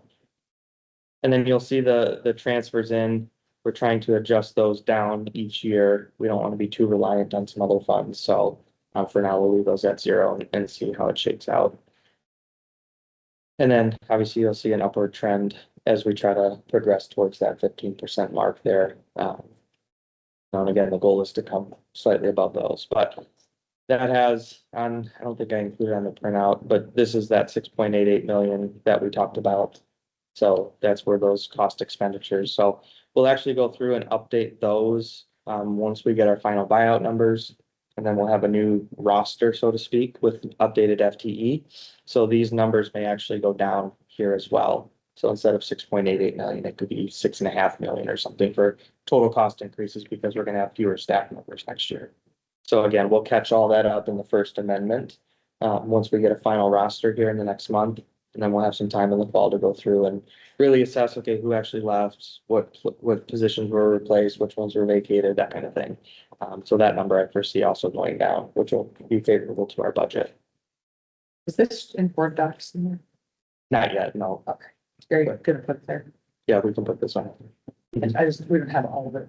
So, Yeah, I thought I selected all the points. On that so we'll paper just system. mark it and look at Yep. it slowly again. And then likewise, we kept the 250 per pupil. That's the estimate coming from the state. That's what we're using in all of our models. And then going forward with $150 a pupil, which is what we had for this year. And then the state came in a little bit higher, so that always benefits us. But for modeling purposes, we'll keep it at 150. And then 11,869 was our planned enrollment for this fall. 90% of that plus 10% of the last spring count is the 11,887. So that's the number that we're using for all of our calculations as well. 31 AA Mhm. money. Yeah. Did that come in so high because of the other districts declining? Yeah, we came in at 4.4 million, so we're actually gonna defer a little chunk of that to next year. So You're allowed to do that? you can defer any state categorical like that for 1 year. So we typically defer $1 million, $1.5 million of all grants combined each year. And it just helps smooth it out as you're trying to ride through a deficit era. And then for next year, as of right now, it looks like we're in the same situation we were last year unless language changes. But there might be some language changes because 75% of districts did not take the Mhm. money and it did not look great for. Yeah, So there's talk of it still requiring, having the language in there for the investigation, Mhm. but maybe to lessen the weighting of the Liability. attorney Mhm. client privilege. So, Waiving your rights. yeah. And they were gonna clarify like mass casualty, define it a little better because it was pretty broad prior, so. Stephanie and I at the behind the scenes at the Capitol event. Rich heard about this, but one of our Representative Kelly had basically made the statement that because so many districts had declined it, it showed that we didn't really need it. So I'm just a little concerned about, Keeping it, yeah, staying. keeping it, but then also like, will they actually change the language too? So just concerned about that. Since it came in at such a high number, has that influenced or will it influence our ability to retain positions related to student mental health and safety?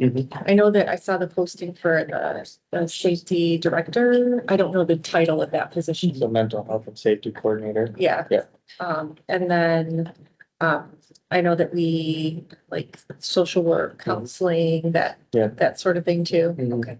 Yeah, I think the only vacancies from like a counseling perspective is really due to a retirement, but then also based on like ratios to make sure that we're sustaining a good ratio that's well below the recommendation. Okay. Yeah. So yeah, we have within this grant, I think we have 4 counselors at middle school that were added with this grant that we're able to sustain. Okay. Yeah, I'll go over those in detail. Yeah, just a minute here. Can you So- explain the 22, is that I or L? Okay. Yeah, so historically, we've as districts only received money for special ed transportation, and then a few years ago, you were able to start submitting fall counts for general ed transportation. It all goes back to the SFRC, the School Finance Research Collaborative, that said it costs money to transport even general ed students too, so. That 650,000 we get is for that purpose as well, on top of what we get for special ed transportation. And you don't anticipate that to move forward? Conservatively, no. This year was supposed to be the last year of the pot of money they had, and then it's in all 3 proposals now for next year. So I think there's a push to try to follow that SFRC model, where there is a separate component for at-risk, ELD, and transportation in particular. You just didn't add them because you want to be more conservative? Yeah. So as we get more clarity from the state, then we can update some of those other more one-time based monies. Okay. Yeah. But we try to plan 2 to 3 years at a time, so we want to make sure that we're planning as if it's not there, and then we can always add things back later. So now let me go back to the slides. We'll kind of jump into the budgetary. So as a reminder, when we started this process, we set some priorities for ourselves, for our team. And it was trying to identify our known obligations, our expenditures. So that more specifically was John's task in helping to settle contracts, extend contracts. So we were able to do that in all of our represented groups. So TESA, TESPA, as well as TEA. So that is completed. The second piece was really an effort to try to focus on having as minimal impact as possible on students and student supports. And we'll go over exactly where we landed with the recommended reductions. And then lastly, through attrition, and that's where our early retirement incentive severance plan comes in. Pleased to say that we have, really great coverage, with it. We still have several weeks to go, where people can elect, but we had, 79 retirees just today. We anticipate a few more, yet. We don't know exactly, but we anticipate a few more. We are, we got really good coverage. And I believe, and I'll show you in a moment here, if you recall, we only put in the budget. We put in our budget reductions, 1.5 million savings. We anticipate that savings to be greater than the 1.5. We just don't know yet. We have to go through and true everything up and see which staff members are not being replaced, because that's a true 100% savings, those that aren't being replaced. But several we will replace. There's several positions, world language positions, for instance, science, of course, positions that we have to have. And you'll see here in just a moment, some reductions that are just straight elimination of sections and so forth. So I'll show you that. So that was our task. We talked in March about, or January, and then again, March, about some of the challenges that we face with enrollment. Of course, we've been talking about that one. You know, the issue with Lansing, and there still does seem to be a lack of urgency, although it is nice to have, at least have those 3 budgets done. So there is a opportunity for us to prepare, and we are hopeful that the May revenue estimating conference did come back. The school aid fund does continue to show promise that the monies are there in the school aid, although overall general fund appears to be down and will continue to be down for a while.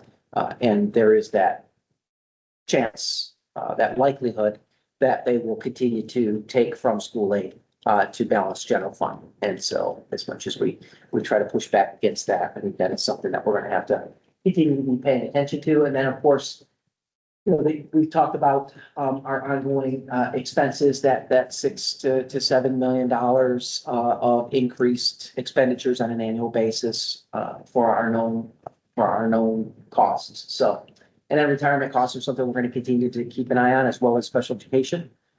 And so that's all of those were part of our conversation. Our targets, we want to work towards getting to that 15% fund balance measure. We identified 12 million in reductions as our goal. I'm pleased to say that we got there, a little bit short of the 12 million, but I'll be able to show you exactly. As we shared with you, we wanted to take a kind of a holistic, objective approach to this. So put together a matrix that allowed us to ask questions around the impact on students, equity, what are the true savings, are they, and so forth. We shared this with you. This is the process that we went through. And we'll show you where we landed at this point. So I'll take these. We have them for you all there. This one. Yeah, and then we've got a copy. It's up here on the screen as well, but I wanted you to have hard copy in case I didn't. So you know what the script is like. So we'll kind of take you through this. You can see our goal of 12 million. We're at about 11.8. And I say about 11.8 because that is going to change. It's likely to change. It was already changed several times today as we went through the list again.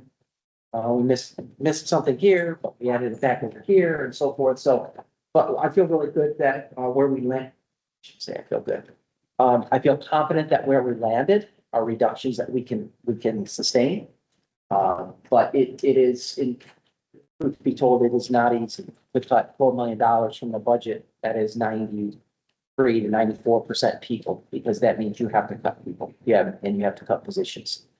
So it was particularly challenging for us with respect to that. But having that matrix, I think, helped take some of the emotion out of it. and kept it as objective as possible when you're talking about positions, that every one of the positions that are on here are useful to the school district. But we had to start somewhere. And so you can see then, by department area, break it down by department area. The number of proposals, that just means that those are areas, that we looked at. So some are very small, some are larger. And then the actual savings, to the right there is to see where we got up to the 11.8. We'll go through each of these.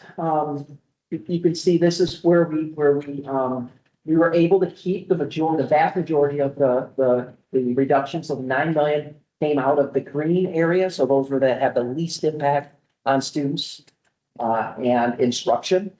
The yellow, a little bit greater impact, and then the red, is the area that,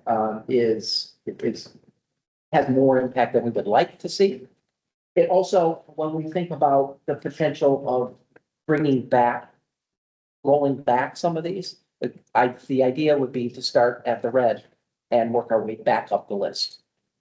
If it's possible. So we wanted to just go through these and give you a little context behind each of these, so you have a sense for where we're at. You can see in athletics that is two programs, those are two sports that are not MHSAA sanctioned, that will go back to club status. So it doesn't mean that we're not going to be offering them. So that would be water polo and synchronized swimming. Doesn't mean we're not going to offer them. We're going to continue to offer them. They're just going to go back to club status. So they'll be funded like our club sports are funded. Okay. But the general fund won't be subsidized the most. Dan talked to you about reclassifying debt payments. That's where this shows up in this area. So that's those were and kudos to Dan for thinking creatively and digging into some of these areas that we hadn't thought to look at. And so kudos to him and his team for digging into those and finding ways in which we could defer some of those monies out of the general fund. In the operations area, we have already reduced 3 FTE. Those are technicians. You'll see from an operations standpoint, as we have individuals who leave operations, we're going to start contracting a good amount of that work out. So where we have our skilled trades, for instance, if a skilled trades person leaves, we're going to likely contract those positions out. That's a savings to the school district. DM Burr, where it's going to be about $85,000 in savings, and that was a call to them saying, look, we need you to sharpen your pencil, and that is essentially some summer programming, Temporary. Temporary. There'll be temporary summer help instead of paying them all summer to be here all year. You're basically paying for them to not be here during the summer help. So. And back during the pandemic, when it was really difficult to retain those staff, we had to do some things creatively. So we retained staff over the summer in order to not lose them to another company. And so we began carrying some staff over the summer, having them work, of course, but we carried them over the summer. We don't feel we need to do that any longer. We feel like staffing wise, we're in better shape. So we don't need to do that. What is it that they do? Whereas, Because that's a custodial. so, From a communication standpoint, reassigning a staff member back to the classroom full time. And then district-wide purchase services. So we're going to reduce purchase services. Remember, that's the other big pot of money. When we look at, that's like the 18 or so % of the budget or the personnel that are associated with. And this one's more on the operations side of purchase service and supplies. So What are these, bus drivers kind of thing? No, this would be more of, like as we outsource certain types of repairs, like we can go through and if we're doing the project appropriately, or I shouldn't say appropriately, if we strategically repair something the right way, then we can charge it to sinking fund. So if it's not just routine maintenance, but we're going a little bit deeper and we're actually replacing a component or something like that. Rob and his team have gone through and said there's a lot that we just simply maintain because it's from the general fund, but if we go a little bit farther, now we can actually repair it or replace it, and then now it's Now become it sinking goes to fund sinking eligible. fund. Yeah. Okay. So the next SEC director that Todd Gilovich left us to take a job with Ford Motor Company. And we use this as an opportunity to restructure that. So we're replacing that position. It's no longer going to be a director position, it'll be a coordinator position. And that will be a coordinator position on more of a school year contract. So it'll be more akin to this individual will be working the actual school year, a couple of weeks before, a couple of weeks after, week before, week after, where Todd was year round. So that we're reducing that, and that saved that contract to about $100,000. Yeah, next is that 1.5 million that we anticipated. We wanted to be conservative on that 1.5. Our hope is to come in well beyond that 1.5. The more savings we can find there provides us an opportunity to reprioritize potentially bringing back some of the reductions. So we're hoping to see significant more savings with respect to that. We are reducing 2 administrators across the school district.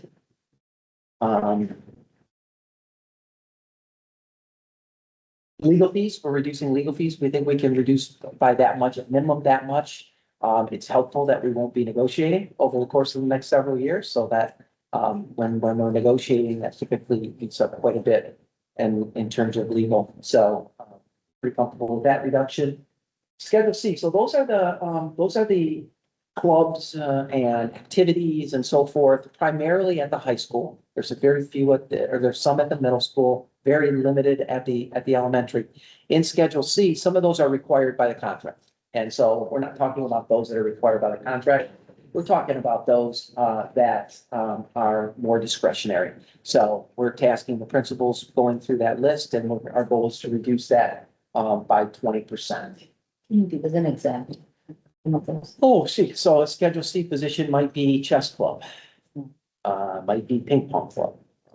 Any number of, So, but it's just added money to one of the teachers for running the. for running that club run. And so there are many clubs that don't run, or they're very limited enrollment. So it's identifying a minimum number of students in order to run the club, and then having a staff member there as well. So it's just kind of going through and.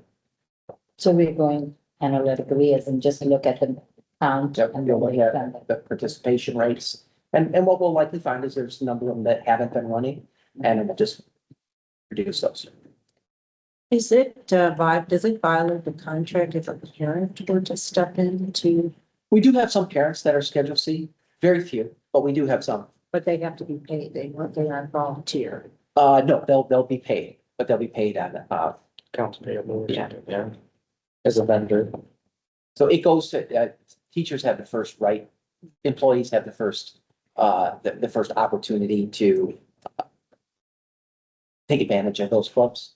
But it's not like scouting or something where a parent would just volunteer because it's something that they're Right, I'm support for their kid. pretty sure all of our Schedule C are, I don't know if we have anybody that volunteers Not typically. or doesn't get paid. Yeah. They're paid some to help, but don't get paid, yeah. Wow, okay. I guess a follow-up to that is, so if you have one of those clubs, can they still continue running, but not as a Schedule C, but as a volunteer parent-run club? Yeah, that was a Tom, that was your question. That's a good question. I don't know. Probably. Yeah, they just need background check and all that, but. Yes. So you've already identified, you said you have identified the minimum to run and reduced it, or this is like your. This is Still gonna do that. this is next work for us. Got it, okay. But that's our target. Got it. That's our target number. But you could consider making them voluntary if they really wanted to run them. Yeah, our So it school won't be our cover it. responsibility anymore. Yeah, our insurance still would cover it because it's still technically school sanctioned. Okay, So if it's happening within our buildings, we just do proper background checks as a volunteer, and then it's still covered. Is there a number like for clubs and activities? Is it like 5 Some, more, some something? bargaining contracts state a specific number. I've seen districts with 10 or 12 minimum. Okay. Because really, they're looking at what are you paying for a stipend to run that club? Right. And do you have enough kids paying X amount of fee to do it? So yeah, that part of the work is to establish like a minimum number of participants and then a minimum number of meeting times as well. So that it's a consistent number of participants at those meeting times, right?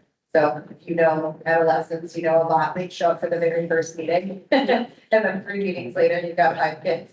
So it's figuring out what that looks like for everyone. And TEA is already, since this is in their contract, right? They're already. Okay, Plus the redemptions. yes, plus the reduction, all set. So the next, attendance secretary reduction, from 12 full-time to 6 half-time. So you'll know that in all of our elementaries, we have 2 full-time secretaries. In this case, we would be going back to, where we had been back in, I think, 2011 or 10, where there's 1.5. So there's 1 full-time and then 1 half-time. In each of the buildings. And then it says from 2 to 0 at high school? Yes, and then 2 attendance secretary, 1 from each high school, 1 attendance secretary from each high school. How many are there total? 2. 2 at each high school, Mhm. okay. So you're reducing, you're doubling the past, the 1 left, So the, no? Yes. There's I don't know if one there's 2 or attendance 3. secretary at each high school right now. So that reducing position is them eliminated. Eliminate, yes. Yeah, eliminate. Eliminate. Okay, Yeah. and then who will do that work? Whatever that is. So we have counseling secretaries and then we have. Yeah. 1 Office office secretary. Plus then doesn't the principal have their own 2 yeah. so they will share between those 3 secretaries. That work can be shared. Pick My Kid also helps absorb a lot of the absence management and visitor piece. So, Can you, for the elementary school, how it's written, so there are 12 full-time secretaries, which is 1 for each elementary school, and you're making them 12 half-time? Is that what it is? There's 2 at each. So you're taking half of them and taking them to that. So you take, So it's from 24 full-time to 12 full-time. Is that what it should be? The number, I don't understand what they said. It says from 12 full-time equivalent. Yeah. To 6 half-time equivalent, So. which is a quarter. so yeah, only think of the attendance secretary at each elementary. So you have 1 main office secretary and then an attendance. So that attendance is going from full to half times So that 12. would be six full-time then. So from 12 full-time equivalent to Yes. 6 full-time equivalent. or 12 half-time. It should be 12 half-time or 6 full-time, one of those. You know, we agonized over how to write this in here. That's okay. Like, how do we explain this in one little box? That's fine. That should say 12 halftime. Yes, got it. Okay. And do you Just trying to anticipate, understand. do you anticipate, I mean, I don't know if it matters, but do you anticipate like losing people? They're like, I want full-time? So We, right now, Essentially, but we have a lot of landing spots Okay. internally that are opening up through the buyout. Gotcha. That our goal is over the summer to transition those that don't want halftime over to a potential role. Got it. Okay. media specialists in the elementary we're going from 10.5 to 9.5. So that's that also one obviously. What that essentially does is that puts media at the same level of staffing as the other specialists. Media had a little bit more, that actually reduces media to where the other specialists are in terms of staffing. Does that mean they travel between the different elementary schools or they'll be doing other stuff other than media? They all travel. They will travel? Oh, they all travel. Okay. So elementary media will be what, 1 for 2 buildings, or how does that work out? It's 9.5 now. There's 12 buildings, so 2 buildings. Also to figure out sometimes What's it's your very. schedule? Okay.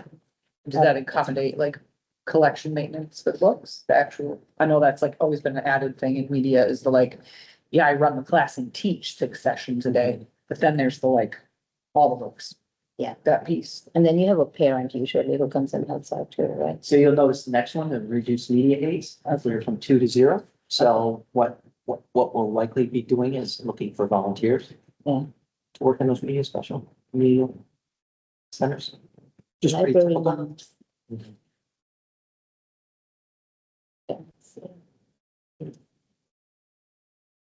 The next, you can see, reduce, general education by 9 FTE. So that is based upon tightening up some sections, and so forth, reduced enrollment.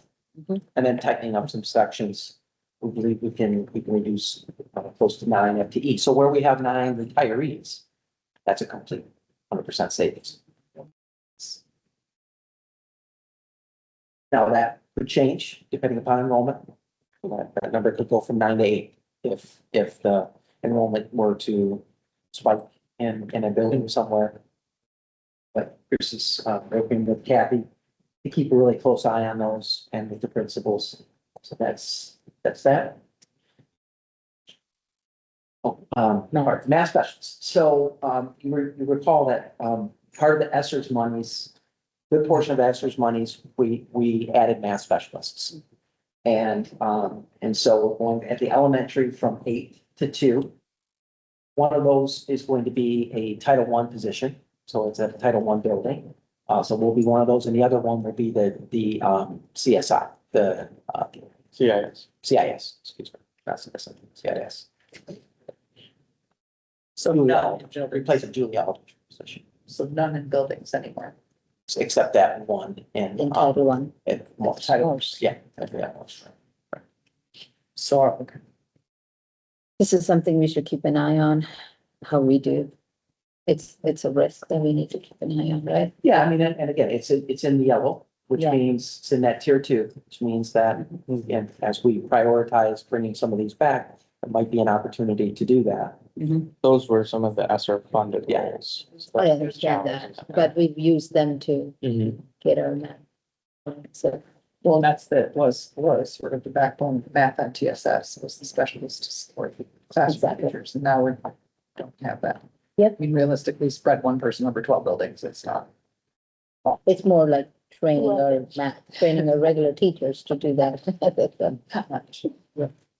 Yeah, something we need to keep an eye on. Yeah, It's for an sure. intentional thing we're doing.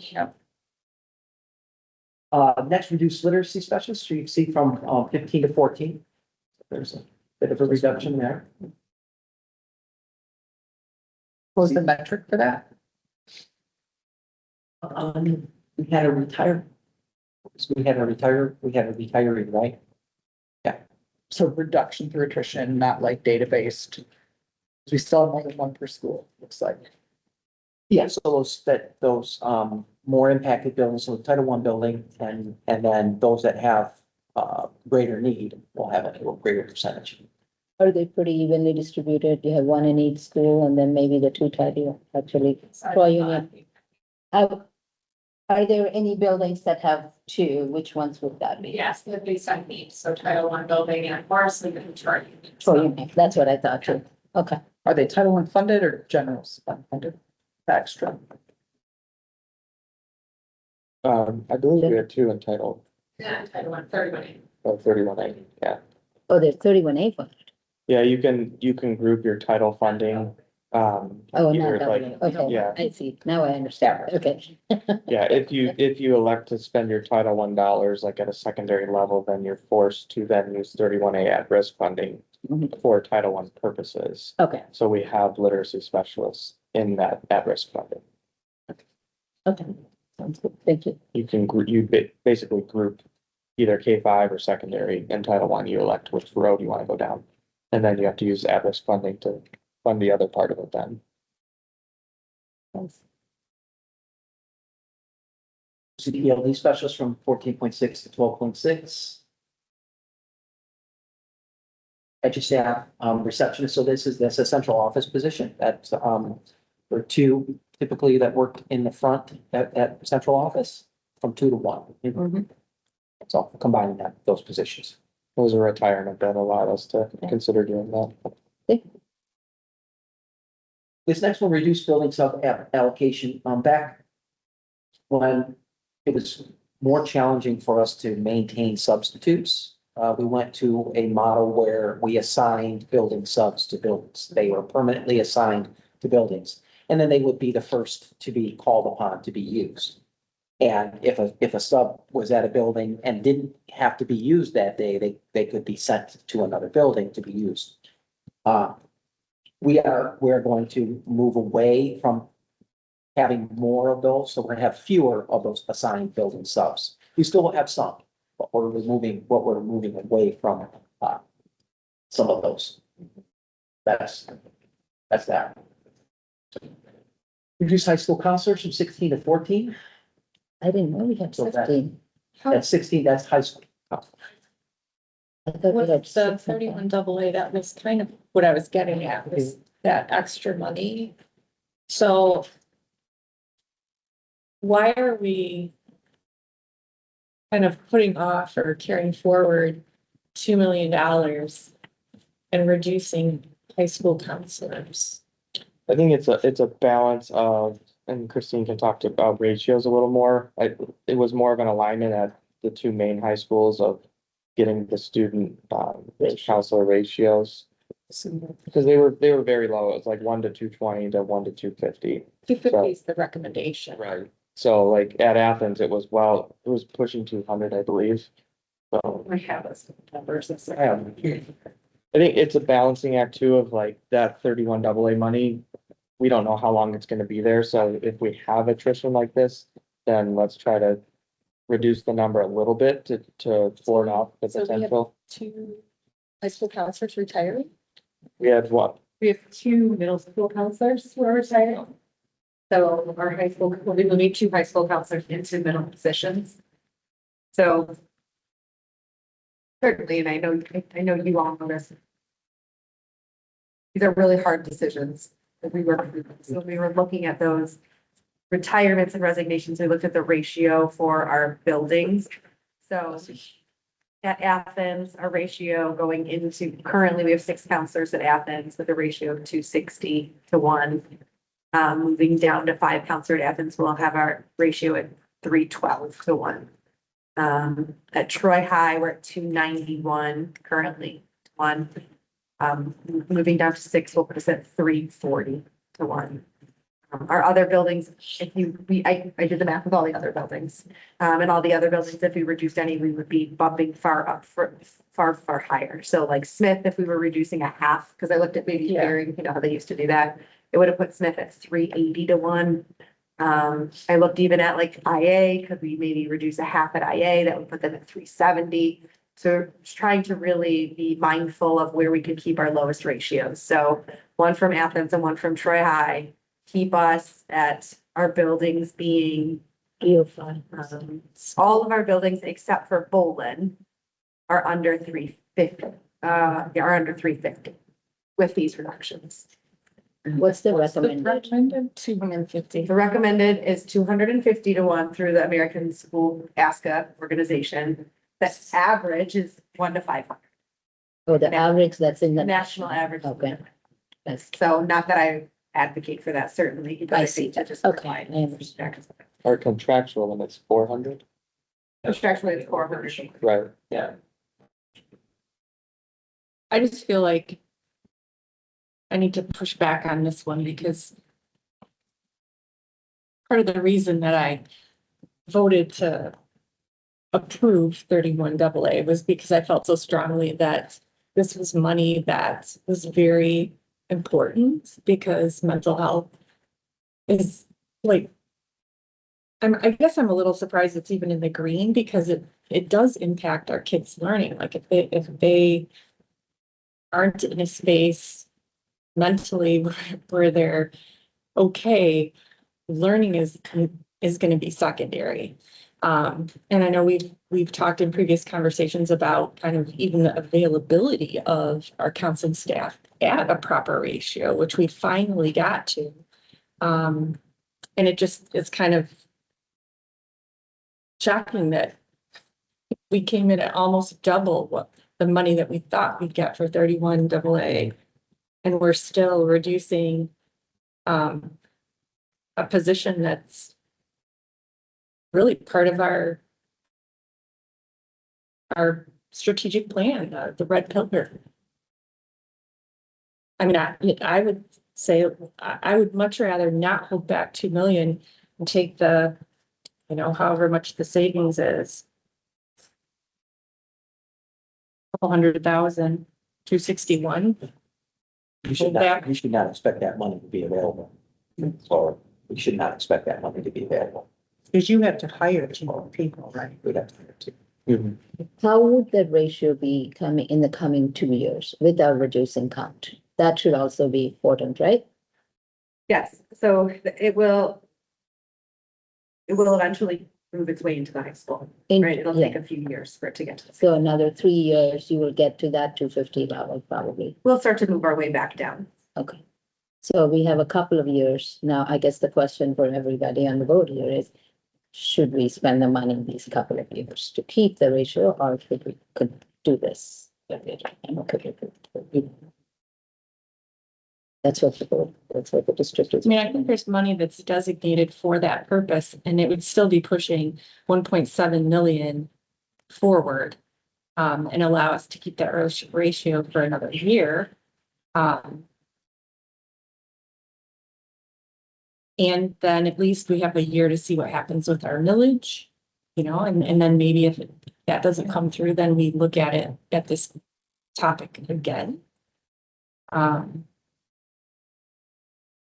know some of the student feedback from SSAB was, we asked this question about counselors in social work, and they all said social workers is what they would rather see. Yeah, So we have a large number of social work. We have 24.4 FTE social work right now, reducing it down by a few. So every building still has social work, but that was some of the feedback we got from them. This is the high schoolers. But essentially you're saying you're taking both. So, Yeah. Well, when we look at some of those social workers are funded through IDEA, but a large number are actually funded by 31 AA. I mean, and So the one, question or comment, I know when I initially got on the board, and I don't know if that's still the sense that, I know at the time there was a sense at Athens that kids did not have enough access to counselors.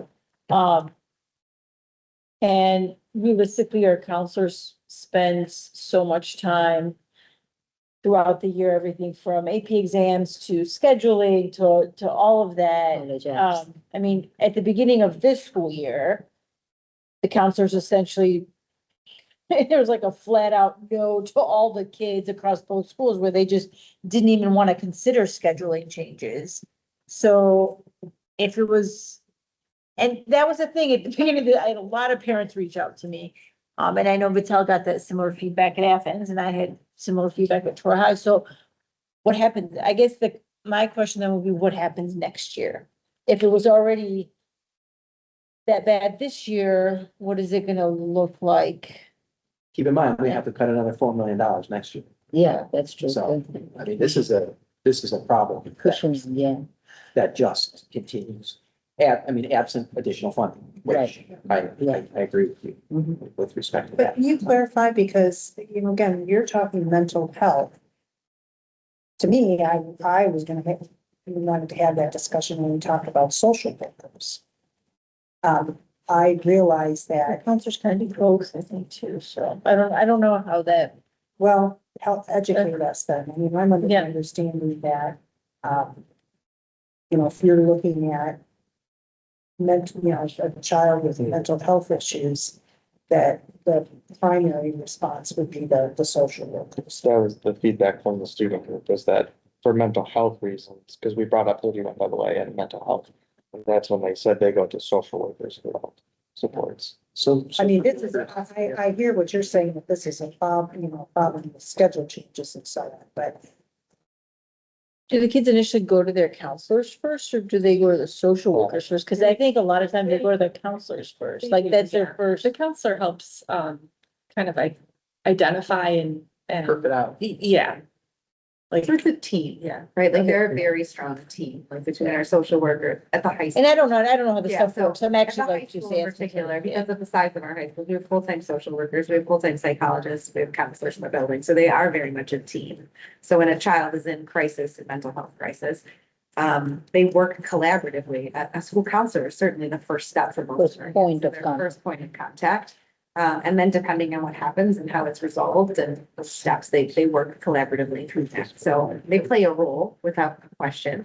But, you know, our counselors wear a lot of hats, right? Everything from scheduling and supporting families as they try to access other resources like 504s and helping them through that process, to being parts of our MTSF team, to, you know, running lessons when it comes to support and character development and mental health in classrooms. So I think one of the challenges that we face right now is we do have 2 vacancies. And so one of the challenges with school counseling is a large number of our school counselors are only school counselor certified. They're not classroom teacher and counselor certified. And so It's to an replace opportunity. these 2 right now, and I'm never going to advocate against us having more counselors. The work that they do is great.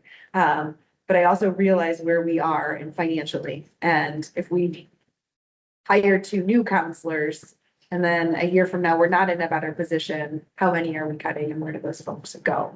And I guess that's just, as we work through this whole list, I think that's the question with all of it. Is we can, right now, we can make this reduction without impacting anyone financially, right? We have our counselors who can fill those roles.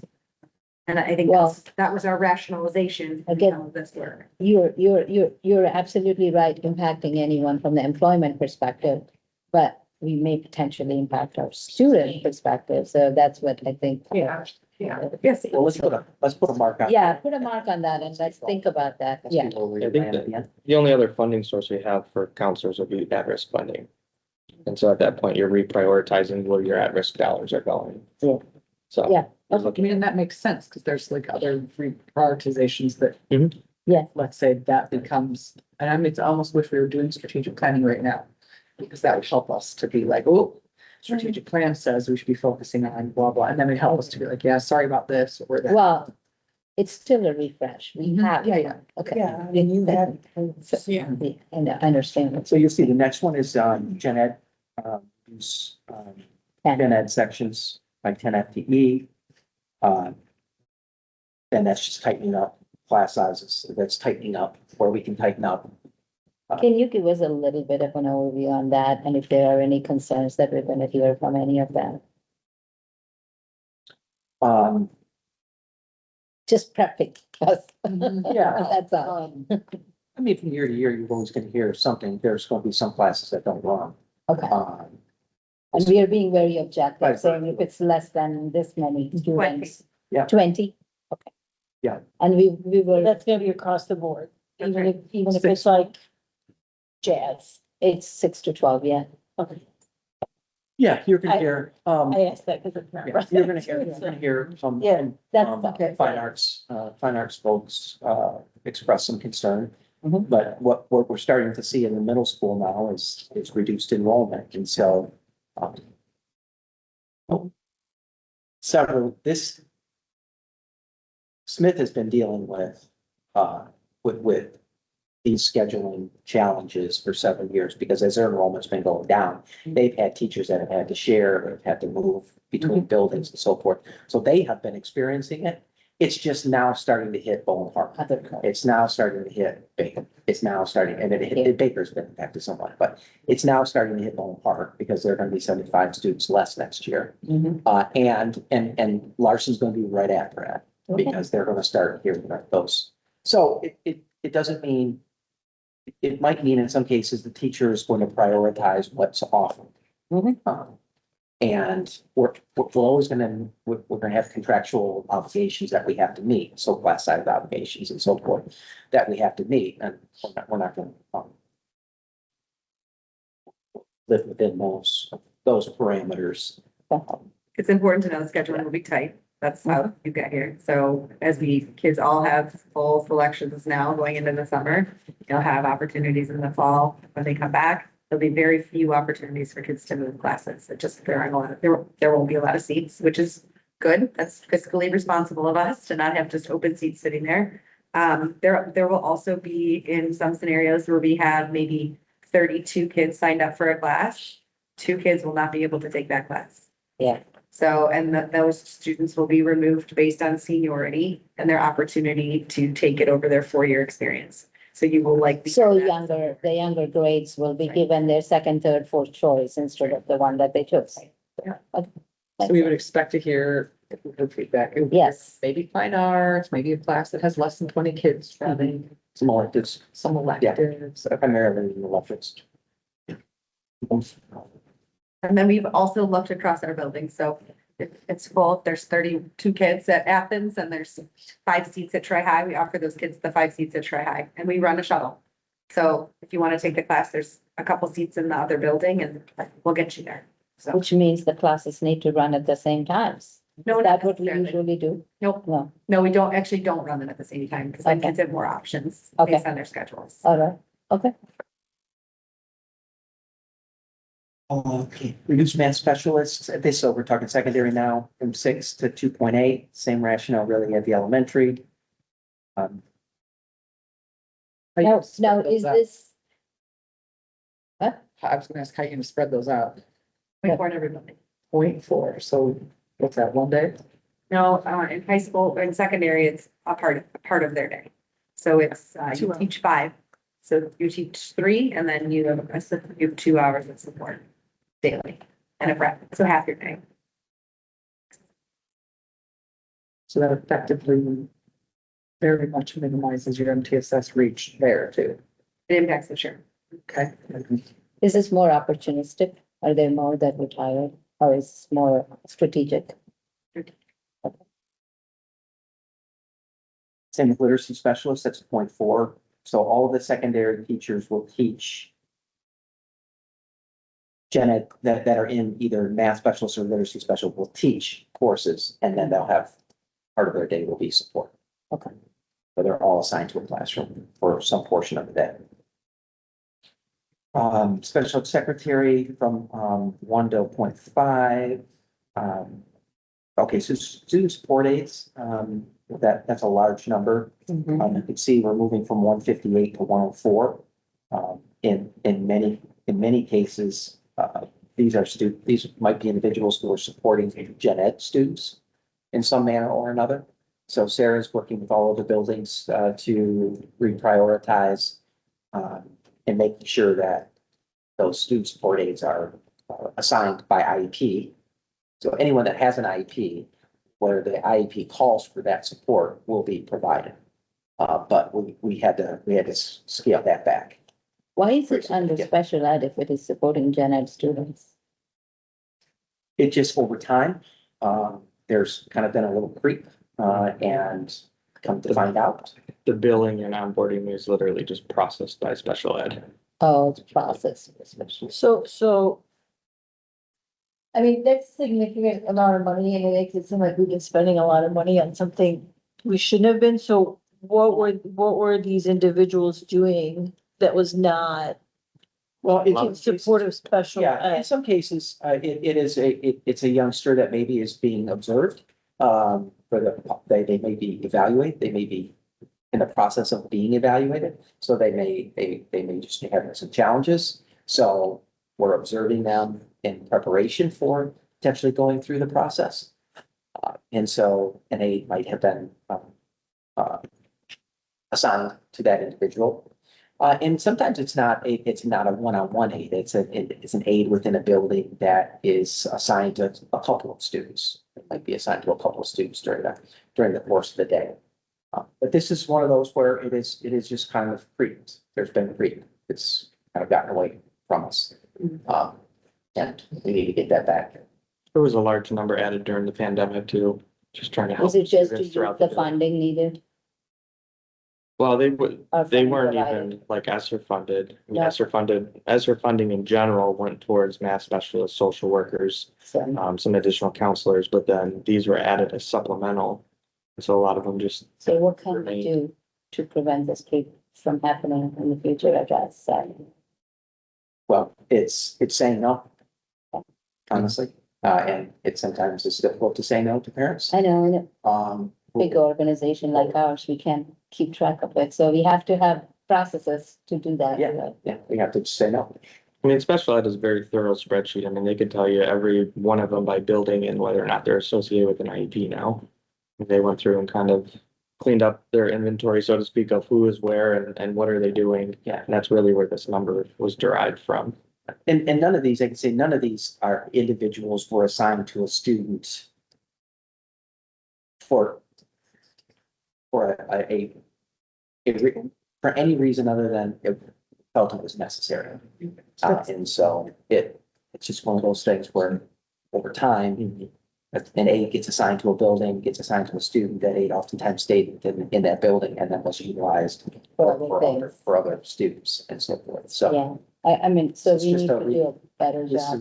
this is a recalibration and a peeling back and kind of a recalibration of,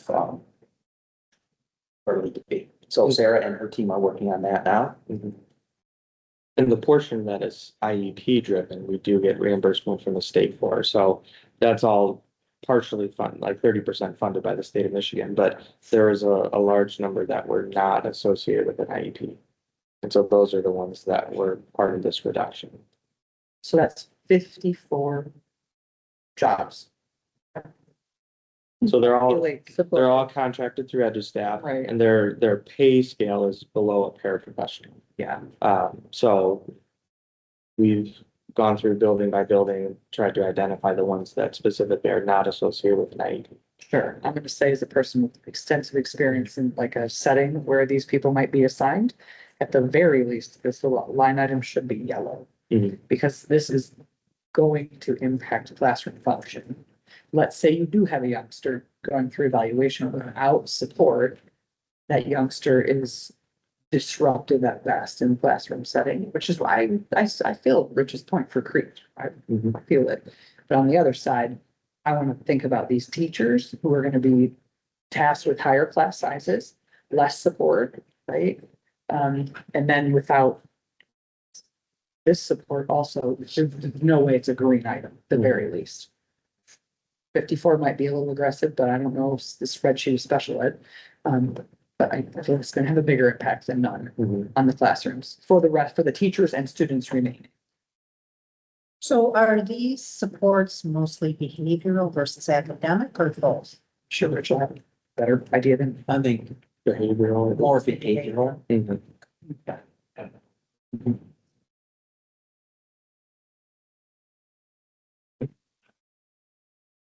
Noted. That's the ones I'm highlighting red on here. I just ones to kind of keep track of. So the next one, teacher reduction, so we were able to, you see that we were able to, reduce 3 level 4 sections and 1 ECP sections based upon the new county level program that Sarah shared. Because we're moving to that program, it provided us an opportunity to make some shifts, and we're taking advantage of that. There'll be 3 less programs and then 2 eras per each of those programs. So we're gonna push them to Oakland schools, is that what? No, they're gonna be in In our buildings. they'll be in our building still. They just may be in a different program.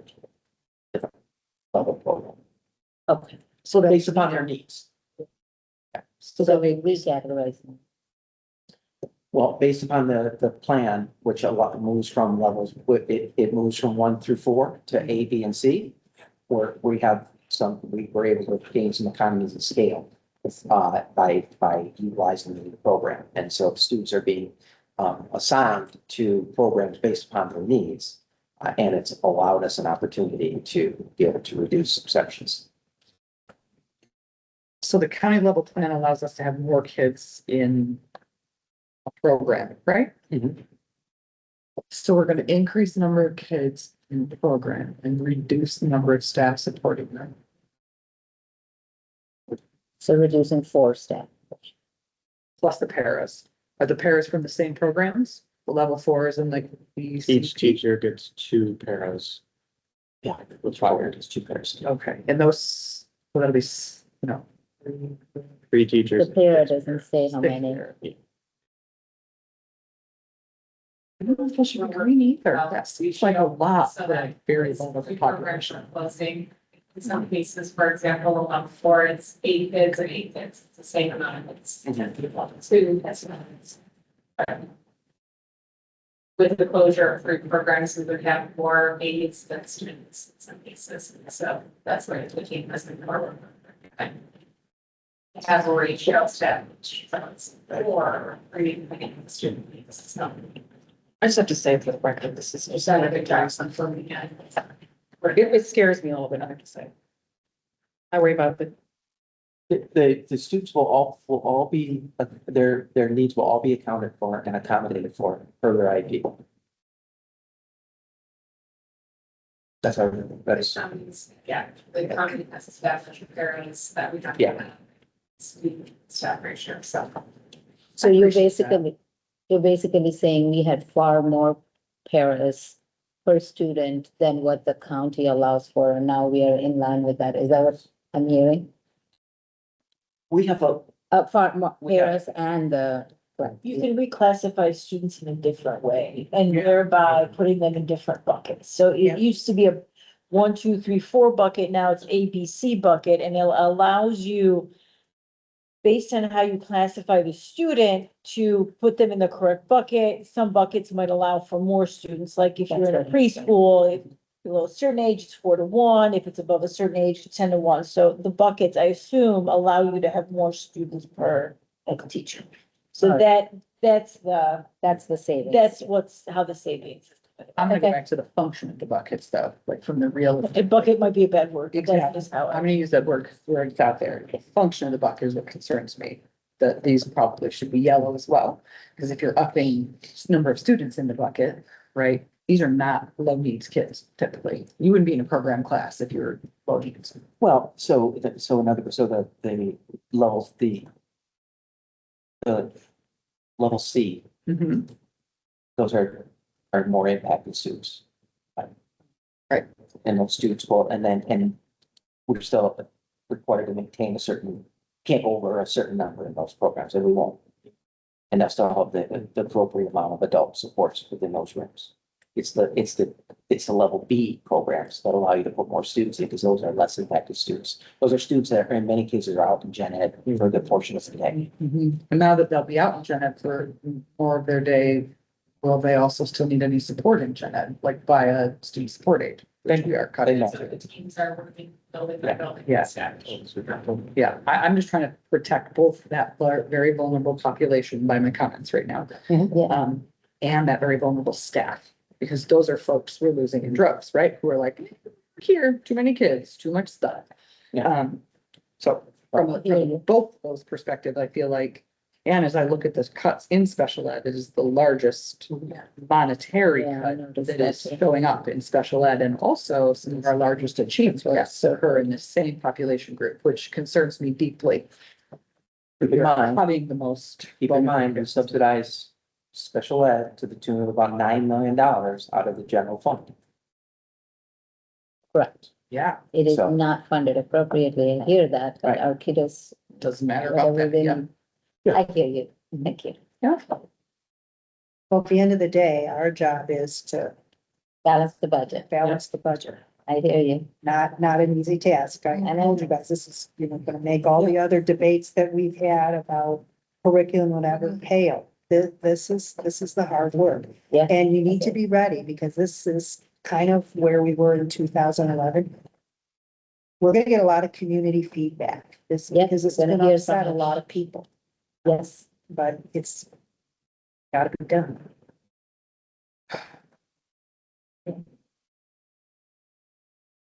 I mentioned paraprofessionals that go along with those programs, the social work reduction 24.4 to 21.4. There are three there. There's a psychologist reduction, there's a retirement from the psychologist group, so that group will go down from 10 to 9. Is that the same thing with social workers? Opportunistic or? No, they're doing like educational assessments. Yeah, they do assess. To see if kids have a disability and No, determine. no, I'm saying, or social Retirement. research. Oh, Is that because of retirement, Yeah, opportunistic reduction, or is it more strategic? For, It's opportunistic. Yeah, it's opportunistic. I just didn't, maybe I zoned out for, I missed the social worker lines, that's what I was just trying to. Yeah. Elementary resource room, paraprofessional reduction there. How many is that? Are we identifying it still? There's 4 total of those. Four? We had been reducing those through attrition, and there were 4 remaining that we reduced this time. So 4 retirements and you're taking advantage of it. We should have that many returns. We have not finished all of the shuffling with the pair. Oh, so you move around. There's still, Okay, secretaries and pairs are still, we're working through it. okay. Don't know yet. Okay, we come to the red. The next one, adjusting resource room and TC staff.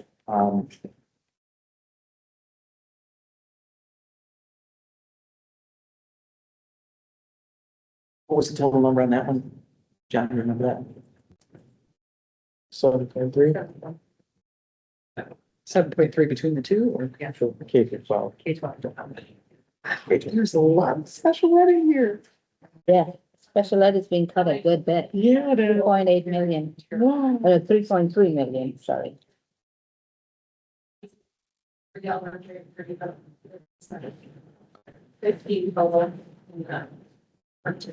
How many? I didn't hear her. There's 15 total that are here.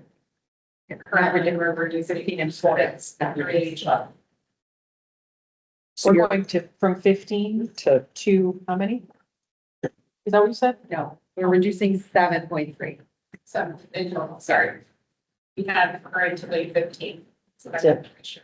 So 50% reduction. No. Well, if you're reducing Maintaining some, 15. We're maintaining 15. okay, you're maintaining 15, okay, got it. A So- third reduction. So what we're essentially doing is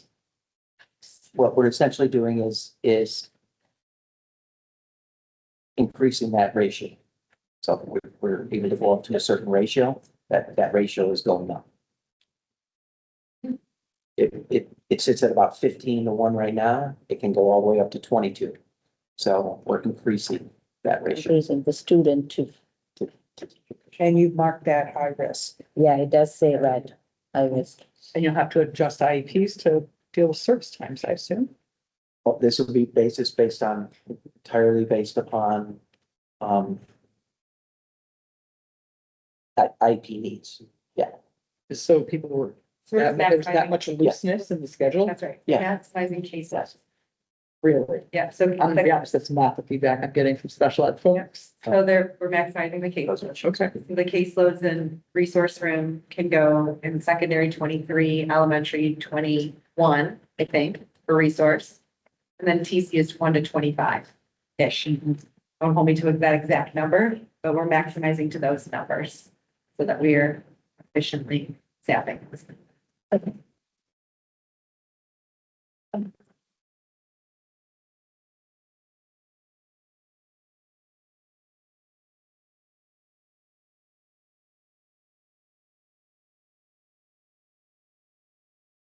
Okay, teaching and learning,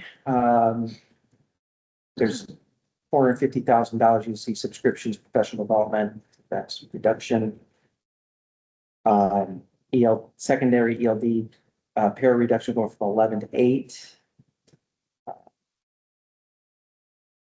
Technology consultant, that was someone who was with us, that's a straight reduction. And then, reviewing the building tech needs. That's all. What does that mean, Rich?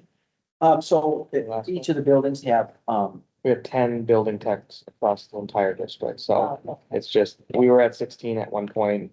A couple years ago, we tried to dwindle it down, just based on need, especially as you go part models at the lower grade levels. Yeah. So now we're trying to But split that's techs, people.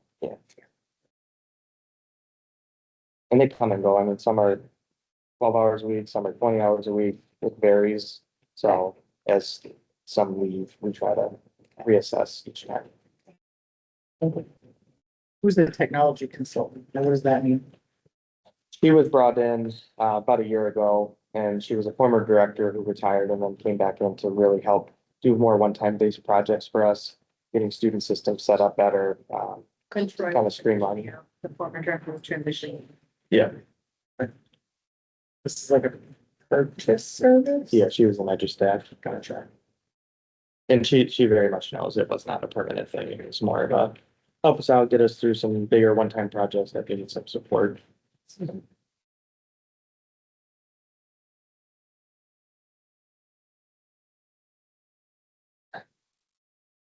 I have, maybe I should say this, if we, when we start at the top of the list, but just kind of looking at this and, I know Stephanie stressed that a lot of special education is going away.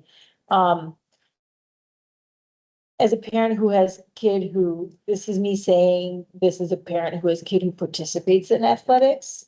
I kind of maybe thought that,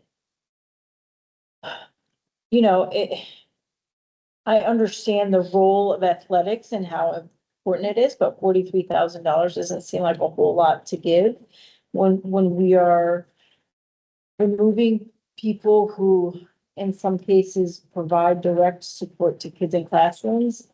And I know I brought this up last year when I talked about kind of how in some cases, athletics seem to like, and there's been a shift in that in the last year and a half, but we are an education institution. That is our primary goal. We're here to educate kids. So, remedying two sports back to club status just doesn't seem like a whole lot to give. And again, as a parent who has kids who participate in athletics as sports, I understand the value of it, but that is not, but our primary charge is education of children. And so, I guess I would say, especially considering we haven't quite made it to the, $12 million mark, is looking at things that are not direct education of children and seeing if they might be able to give a little more, I think is fair. Yeah, the problem with athletics is just not a lot of savings. There's, the money is in, the money is in salaries. So I guess reducing people, reducing coaches would be your answer. Have we done a thorough But then you're review reducing- of all of the programs to see if all of, But then you're reducing, yeah, yes, but then you're reducing sports, which is good. So you've looked. I mean, at it's a value, these are value judgments that we as a district make, and we can choose to make the value judgment. And I'm not saying it's wrong or not wrong, but I always start with the fact that we are here charged to educate, to provide an education to children, and that is our primary goal. And so in anything that we do, and as we work through our strategic plan and as we look through our budget, right, What's our athletic budget? 1.5% of our. 1.5%. Two So point, that would be almost 3 million, 2.8 2.8 million. 2.8 million. Yeah, so about it is. Okay, so there is 40,000 to give in one fund. There's, I mean, aside from staffing costs, the other thing that you can do is you just forego uniform upgrades, things like that. I mean, we cycle through all of the sports, so each year you're kind of picking a few and then you cycle through them. You get What a are coming long, next? What are the coming next? you might spend about 50 grand a year, upgrading a few different sports, and then every few years you're refreshing it. When's the last time we increased the pay to participate fees? 2 years ago. Yeah, a couple of years ago, we bumped that out, And what is it now? 150. I can't tell you. At the high school, it's like 200. I think it's close to 200 at the high school level. For one sport? Yeah, We bumped up. and then at the fees middle. too. Yeah, the gate fees have bumped up. And they're all virtual electronic now and they charge a service fee. Go for it. And So this 2.8 is net, that's, Total expenditure budget is 200, not revenue. what is the net, what is minus revenue? pull that up. I mean, what is the district subsidizing in sports? Let's see if I can find that. But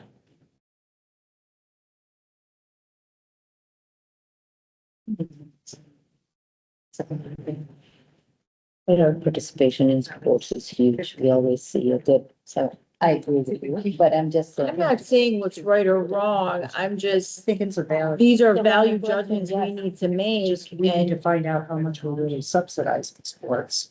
58, so 58, yeah. So if they bring in from a revenue Get my- pay to put it participate, I know. it repeats, they're bringing in out of million. so we're subsidizing to 1.8 million. I mean, referee costs and game management official, all of that went up pretty significantly in the last couple of years countywide. We spent $250 million on officials. The pay to participate at the high school is 200. 200. The max, family max of 600. and then our free and reduced kids can't get support with that. So Yeah, they don't pay. We'll go back and look at athletics. Any comments from anybody? I know we were talking through the whole thing, but I guess it's specialized, I've just. yeah, me too. Specials, I know. 50% of the budget, no, 3.3 million of the budget cuts are coming from special ed, which is kind of scary. But gotta keep in mind, those numbers went up pretty significantly during the pandemic. Okay. And we subsidized quite a bit, especially during the pandemic, and we can't, we can't at one point say we're subsidizing $9 million for the general fund. Okay, we need to find efficiencies. Just keeping it like, I mean, I know that SSA number seems pretty big to you. I mean, it is a big number, but keep in mind, let's say we maintain 100 of those, we have 18 programs across the district. That's 6 SSAs per program, plus teachers, plus parents. That's 10 people per classroom, more than the kids in the classroom. We have to reduce staff. That is, we are 90+% staff in this. We can't keep saying that and ignore the fact that that's where the money is. We can cut athletics. But then people are leaving and not coming to district because it's a value for many people. That is true. All right. That's so, and I don't mean to flip it. It might be, It just, I mean, well, we'll look at we're the ones that we're gonna have to answer for this to be, I mean, to be fair, because I'm the one who gets, we're the ones getting text messages because 18 people are retiring who chose to retire, teachers at high school. And so we are the ones who are gonna have to answer for each one of these line items. I think a lot of people come to our district not for the athletics, but for the academics. So I don't, and again, this is as a person who has kids who participate in athletics, so I don't not value that as a component, but I also, our main purpose here, and I said this a year and a half ago when I brought up, because is that, our main purpose here is to educate children. And that is the main goal. And, some of these other things are in the periphery and they support kids being happy and all of that. And I understand that, but it might be, maybe there's room to raise athletic fees or whatever it is. I think I'm sure a lot of parents would be able to and might be willing to absorb that.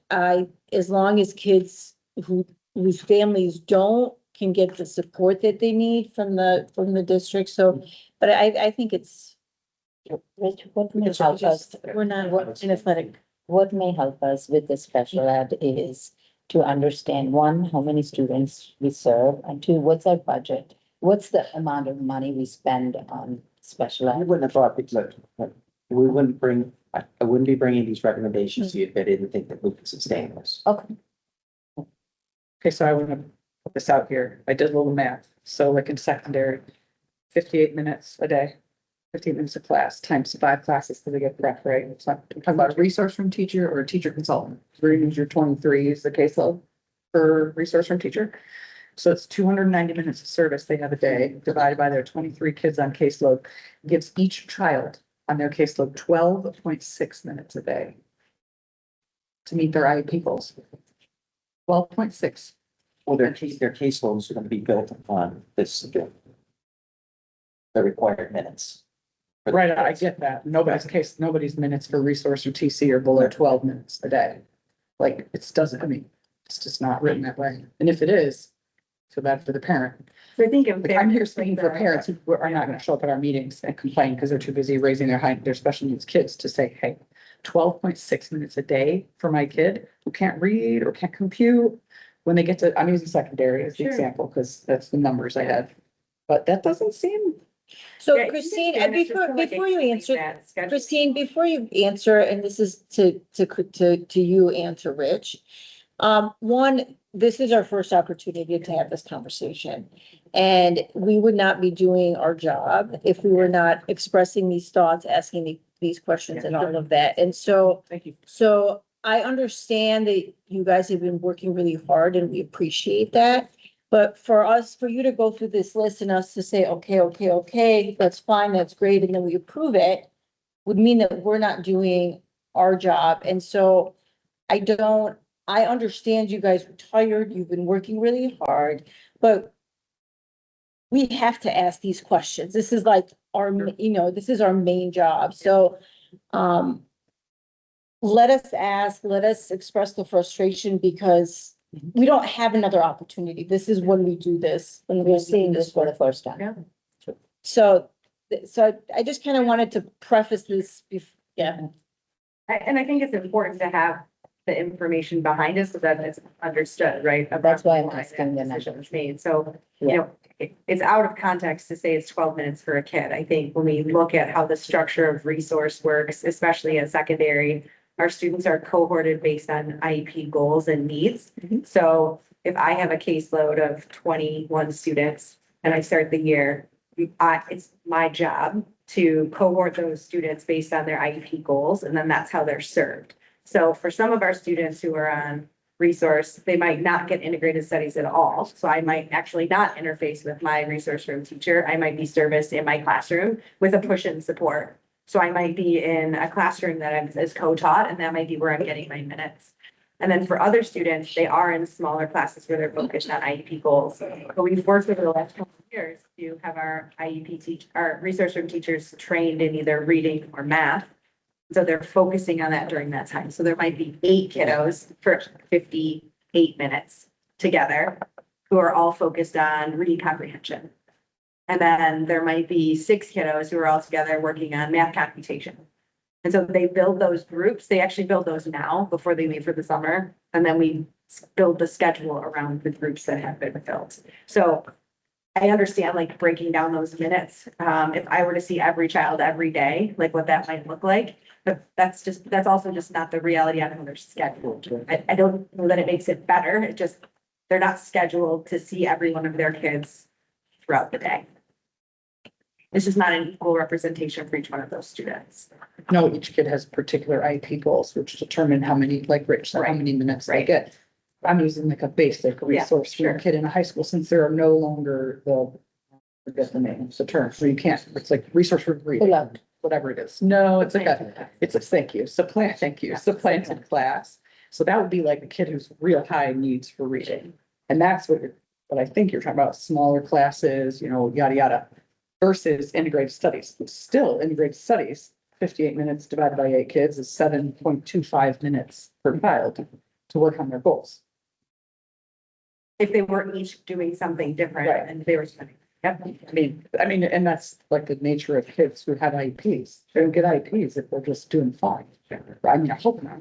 And maybe that's an issue too. Sure. But like, I assume you made the adjusting resource room and TC allocations red because you said that creates a great impact.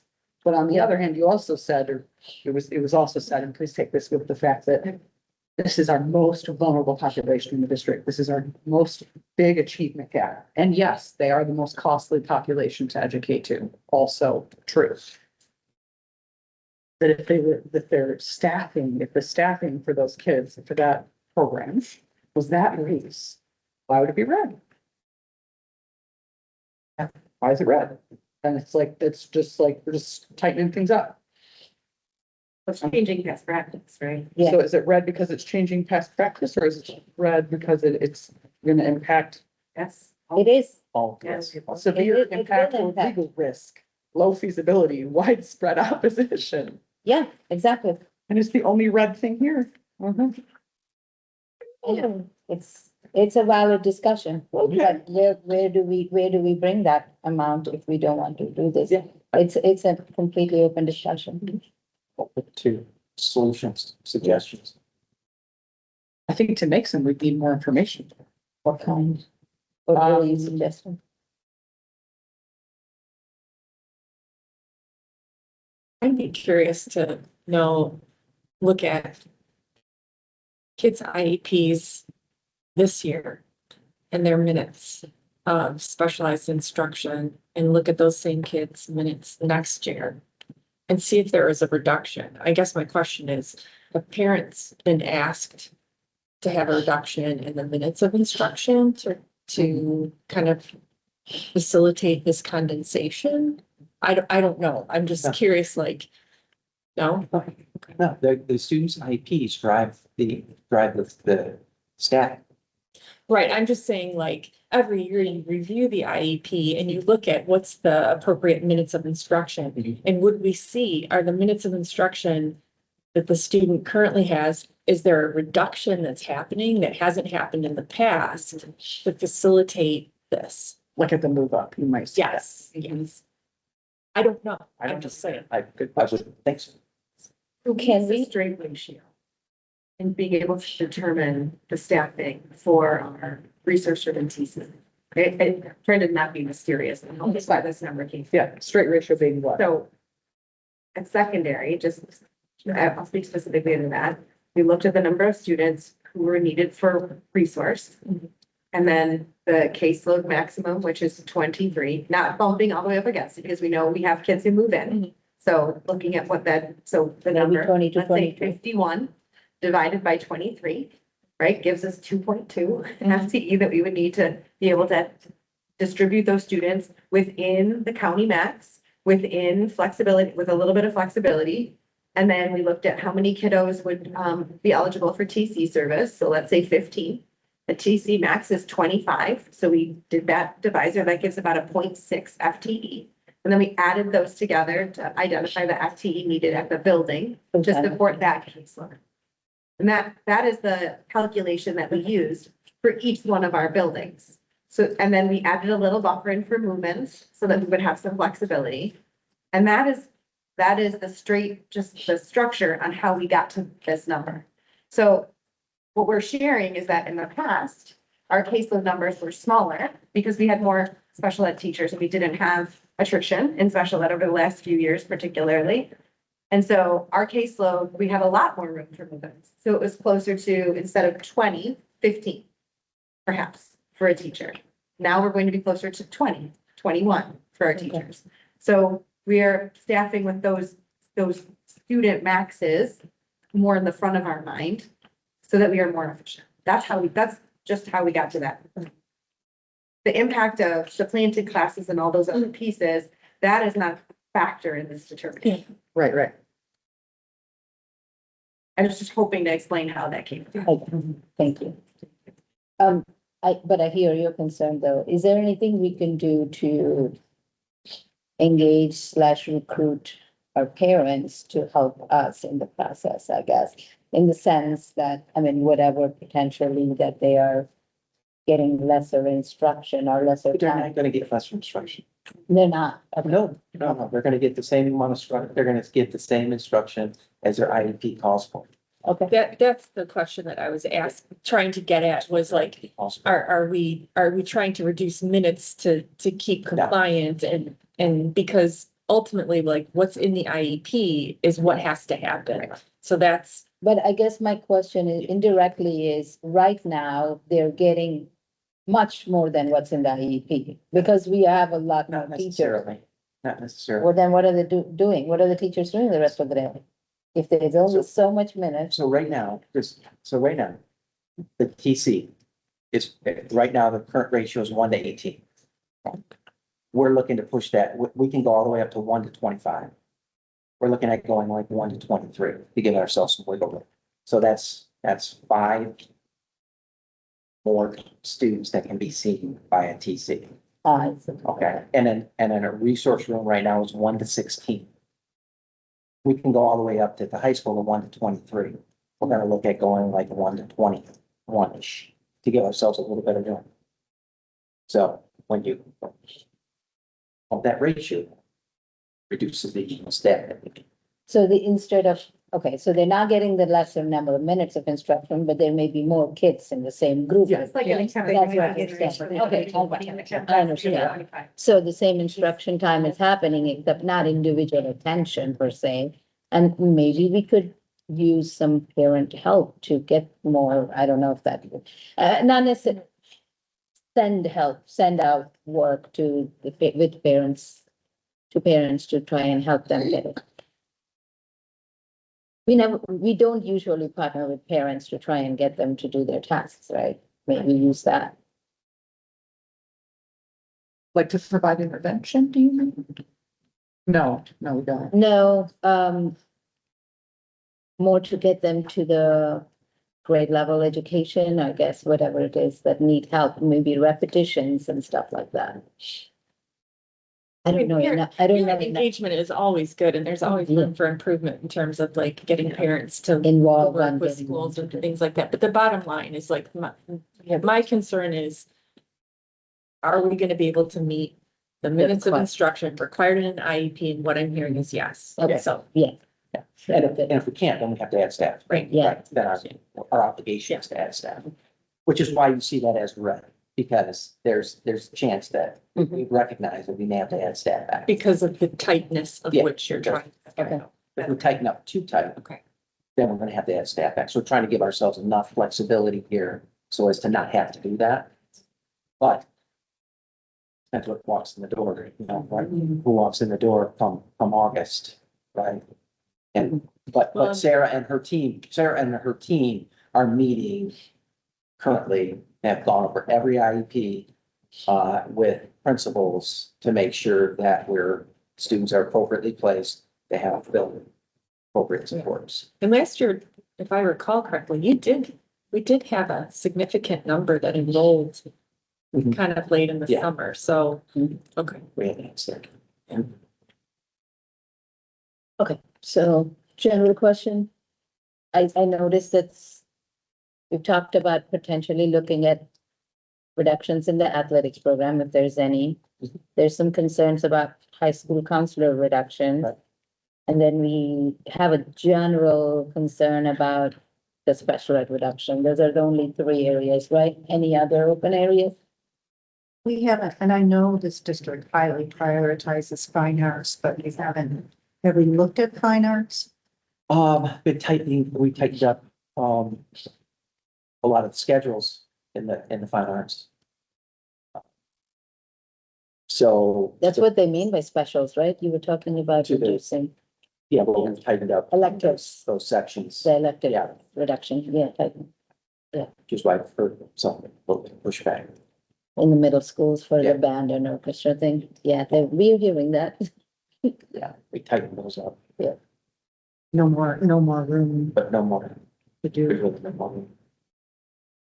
So there is no band in 6th grade. Is that what was the concern from Larson?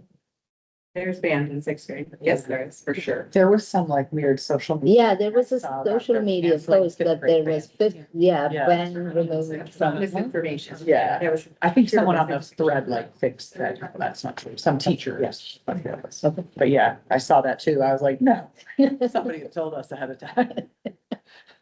Okay. All right.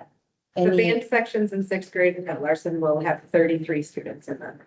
So just because I feel like that's a reference point that's been thrown around the district a lot for next year. They're not obscenely large. So Yeah, they're not 80 or 90 like 33 people students- said. 33 students in sixth grade band. Yeah. There'll be two sections of that. And that's contractually allowable. Oh, yes. Okay. So two sections of 33 each. Correct. Christine, I know, And just because I know a lot of you asking that. Yeah. Because we heard them. get it. Because we heard them. for like band and orchestra, I know like if they have over a total number of students service, they get like the additional hour. With the numbers kind of decreasing, are we still at a point where we're having to provide that hour? All of our teachers have a sectional hour. Oh, so it's only, the threshold's very small, it's Oh, 100. okay, So once you hit 100 students, which okay, yeah, it's 4 sections of music, yeah, you clear Okay. 100 easily, and then they get a sectional. gotcha, So they only teach 4. right. They only teach 4 of the 6 classes. Second prep. Gotcha. Yeah. Second prep. So all of the performing arts teachers who have more than 100 students signing on have a second. Okay. That's new news. That's contractual, that's before I Yeah, but I told you to go past 9. Let's have some, 9:15. Any other questions? Okay. I wanted to, I guess we have another. Well, can I just ask, so let's talk a little bit more about next steps in the process here. So we'll go back, we'll have some additional conversation around some of the feedback and see what we can land on that. Okay. And then, I'll share that back out with you. But meanwhile, you'll get a better number on. Yes. Yeah. Like, it's like, for instance, if that seventh savings comes in at 3 million, so twice as much, that's $1.5 million. Mhm. Then that makes these conversations. So then you get rid of the red.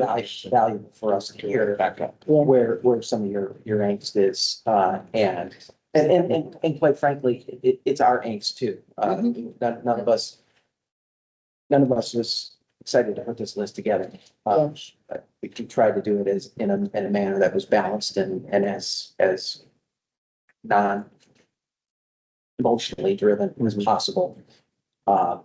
So that allows us to come back. So when we true that up, then report back to you that we would consider bringing this back, rolling this back, and so forth. So the budget proposal for the next meeting that you have to adopt, which we all know original budgets are never what your true budget is going to be. It'll reflect 12 million of what's here, but that is just on a budget document. So when we come back in December or January to update and amend it, then it'll reflect what actually came to fruition. Oh, okay. So not until. So like just because you're approving the budget in 2 weeks, reflective of this by function code. Yeah. So it's simply gonna list out what's here by function code. But what we actually reduce may be different than what that budget is, and then we'll amend it later on. Yeah. So like, this isn't like the final stamp of, okay, this is it tonight and that's it, no more conversation. Like, we'll be able to go back. But we'll bring back more specific recommendations. Which, can I? Well, and you have. Before you vote, yeah, before you vote. Mhm. You'll know exactly what you're voting. We're gonna start costing out the retirement or the separation plan numbers tomorrow, now that we've gotten our dozens in there, so we'll be. able to Would start. that reflect in the one that we're gonna vote on? Or that we're gonna pass in the budget? If we have enough time to implement any of those changes, yes, if not, it'll be caught up. Caught But we'll up, be right. able to say like, we, instead of 1.5 million, we are looking at 3.5 million Yes. through this. Based upon the additional savings, we would recommend not doing this. Correct. Rich, can I suggest, I like all the color coding, except since we discussed a lot about high school counselors, can you make that yellow too? The rest of the colors, I think, are accurately what we discussed. The high school, reduce secondary, first item in secondary, reduce high school counselors. Maybe make that yellow, that way we have that also as an item that we think is a medium risk. Right? Anything Just feedback, I appreciate that. any concerns from any of you for passing this, coming? Basically reducing, Sounds good. Yeah. okay, Sounds good. all right, Piece of move it, on. number. Yeah. we don't do that, we gotta find another half. That just makes sense. But that is. It makes your job easier. All right, the only last item More that, tricks up your sleeves about things we can move from the general right to do that. yeah, hats off to you. I like it. We're doing things, but nothing definitive. It's like a fun day with Rob Peter to people. It really is. I mean, it's just moving things around, but some of it you need legal opinions and Yeah. auditor approval, so it's just a process. Thank you. Okay, let's move on. Thank you, Dan. Thank you. So the last item is the proposed OCSBA bylaws amendments. There's a whole bunch of them in there. Have you guys reviewed them? Any questions, concerns? I reviewed them, I don't. Anybody? Now, once you, was it you that explained that, yeah, That what happened with Gary, so that's. makes sense. Okay. Yeah, it was kind of weird for me as well. And then later on, it made sense. Okay, Yeah. everybody's good to vote on that? Yeah. Okay. All right, that pretty much finishes the agenda. Can we adjourn the meeting? Got other. Oh, yes, we have other. Okay, I'm just going a little, yes, we, Okay, my other's for you. oh. Can we wait until the end? Yes. She's got a cake. It's my birthday today. What a day to spend my birthday with this awesome woman. Sweaty budget discussions. Yes. We'll see. All right, thank you. I'll do this later. And nothing else from you, No. Stephanie? Okay. No, I guess everybody's tired. I'll go from that end. Yeah, you know, I just want to reiterate what you said. You know, thank you, Rich. John, Christine for, I mean, this is not pleasant work. And it means that you have to do a lot of things. So I appreciate that work. I feel confident with this board. We will work ourselves through a solution. But this is unfortunate work. We all need to get out there and continue to advocate for appropriate funding. I just have been watching with quite interest what came out of the MAC policy conference. The business community wants to remake education. So, you know, I just think we're going to get lots of help that is going to make doing things like this probably more common than what we would like. So, but I have confidence in this board. We will work through this. And we will collaboratively with our administration to do the best we can to get to where we need to be, and we'll get the least, intrusive to I students. think to your point, Nancy, and with your support, we were able to come up with, as hard as it was, get close to that 12 million without layoffs. So there's positives there. To do that. But we'll dig back in and get to where we need to be. Thank you for your support. I had emailed you, Rich and Christine. Christine, can you give us an update on the survey that is, you guys sent out the survey? Not the math. Not the, yeah. Okay, go ahead. So, and then also I would like to know, I was a little surprised, typically surveys we've been sending to students, especially if it's education related, we've been sending to parents as well. So why? So one, just what the general results were, and then also why this one did not go out to parents. And unfortunately, I had lots of people text me with this up, and they're, this is something that they're passionate about. For whatever reason, they will not then take the next step to, email the board and email the administration. But I would like to know why parents were not included, especially since that's kind of been something we've been doing as of late.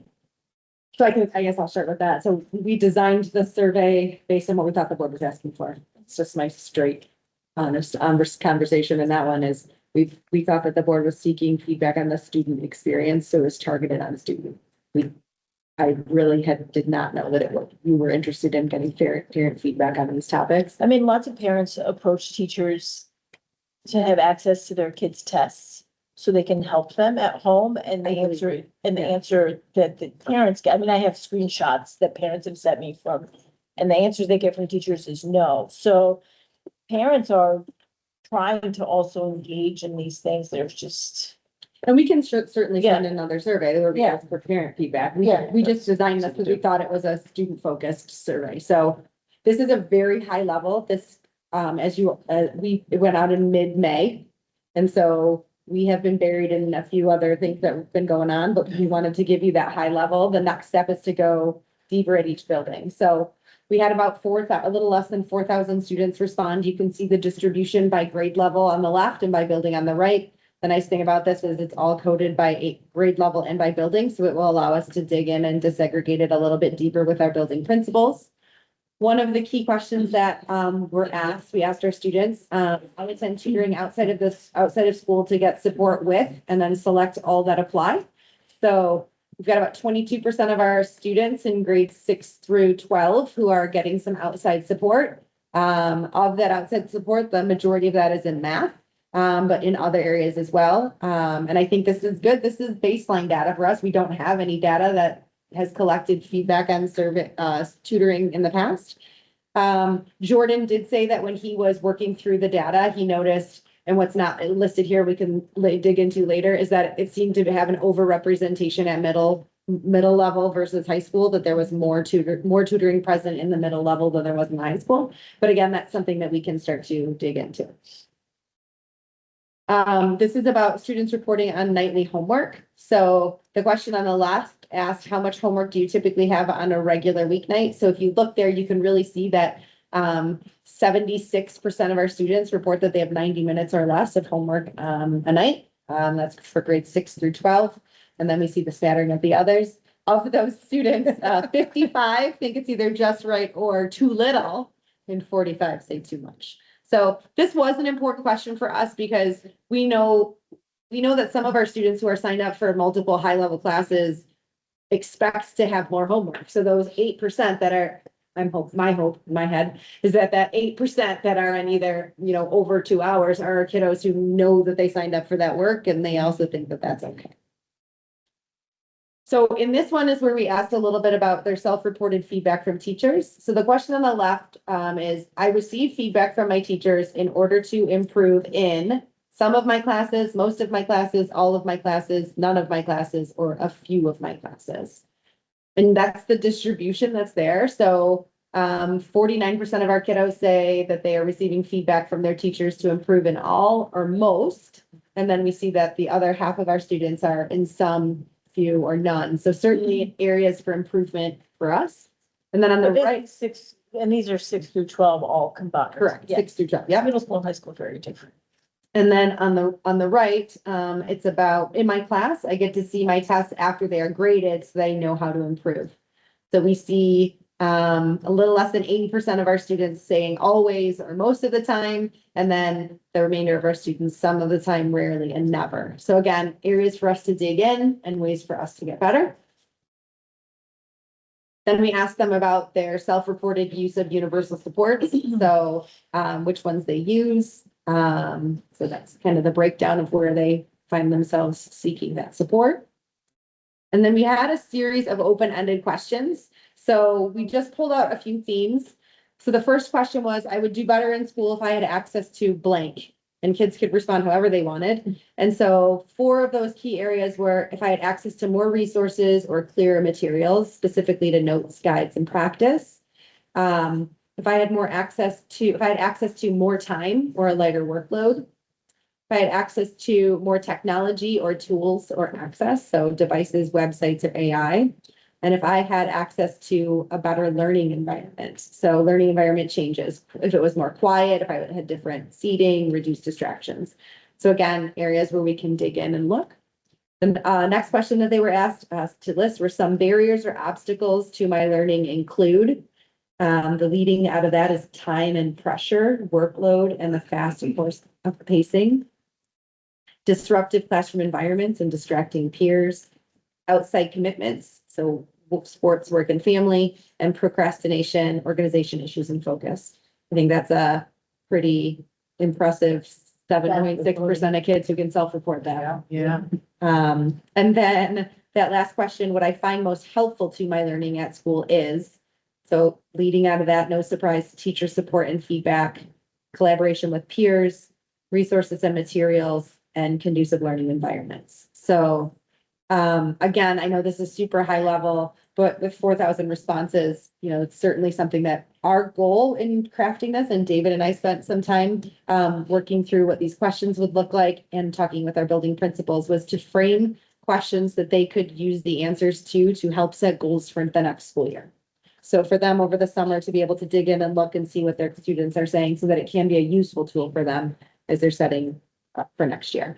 So as we dig in over the summer with administrators, we'll certainly share some of that out with you all so that you can see what that looks like. For some of those, I would be interested to see, because middle school is very different from high school and the two high schools are very different from each other. So to see what some of those percentages look like once those things are teased out. Sure.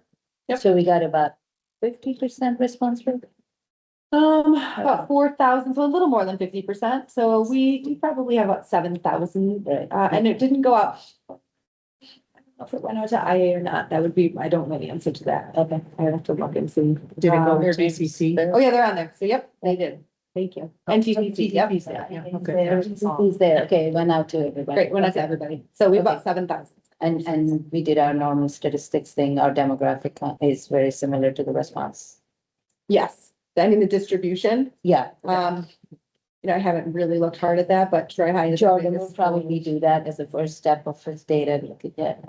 Yeah. Bolin Park looks like it's overrepresented. If I just look at that compared to, I mean, Bolin Park's But Bowden Park is a bigger school. but it's less bigger than that. Yeah. Half the size of Athens. Yeah. So, yeah, so, It definitely is overrepresented. yeah, so. Yeah, so it's things like that to just make sure that our data is valid. Yeah.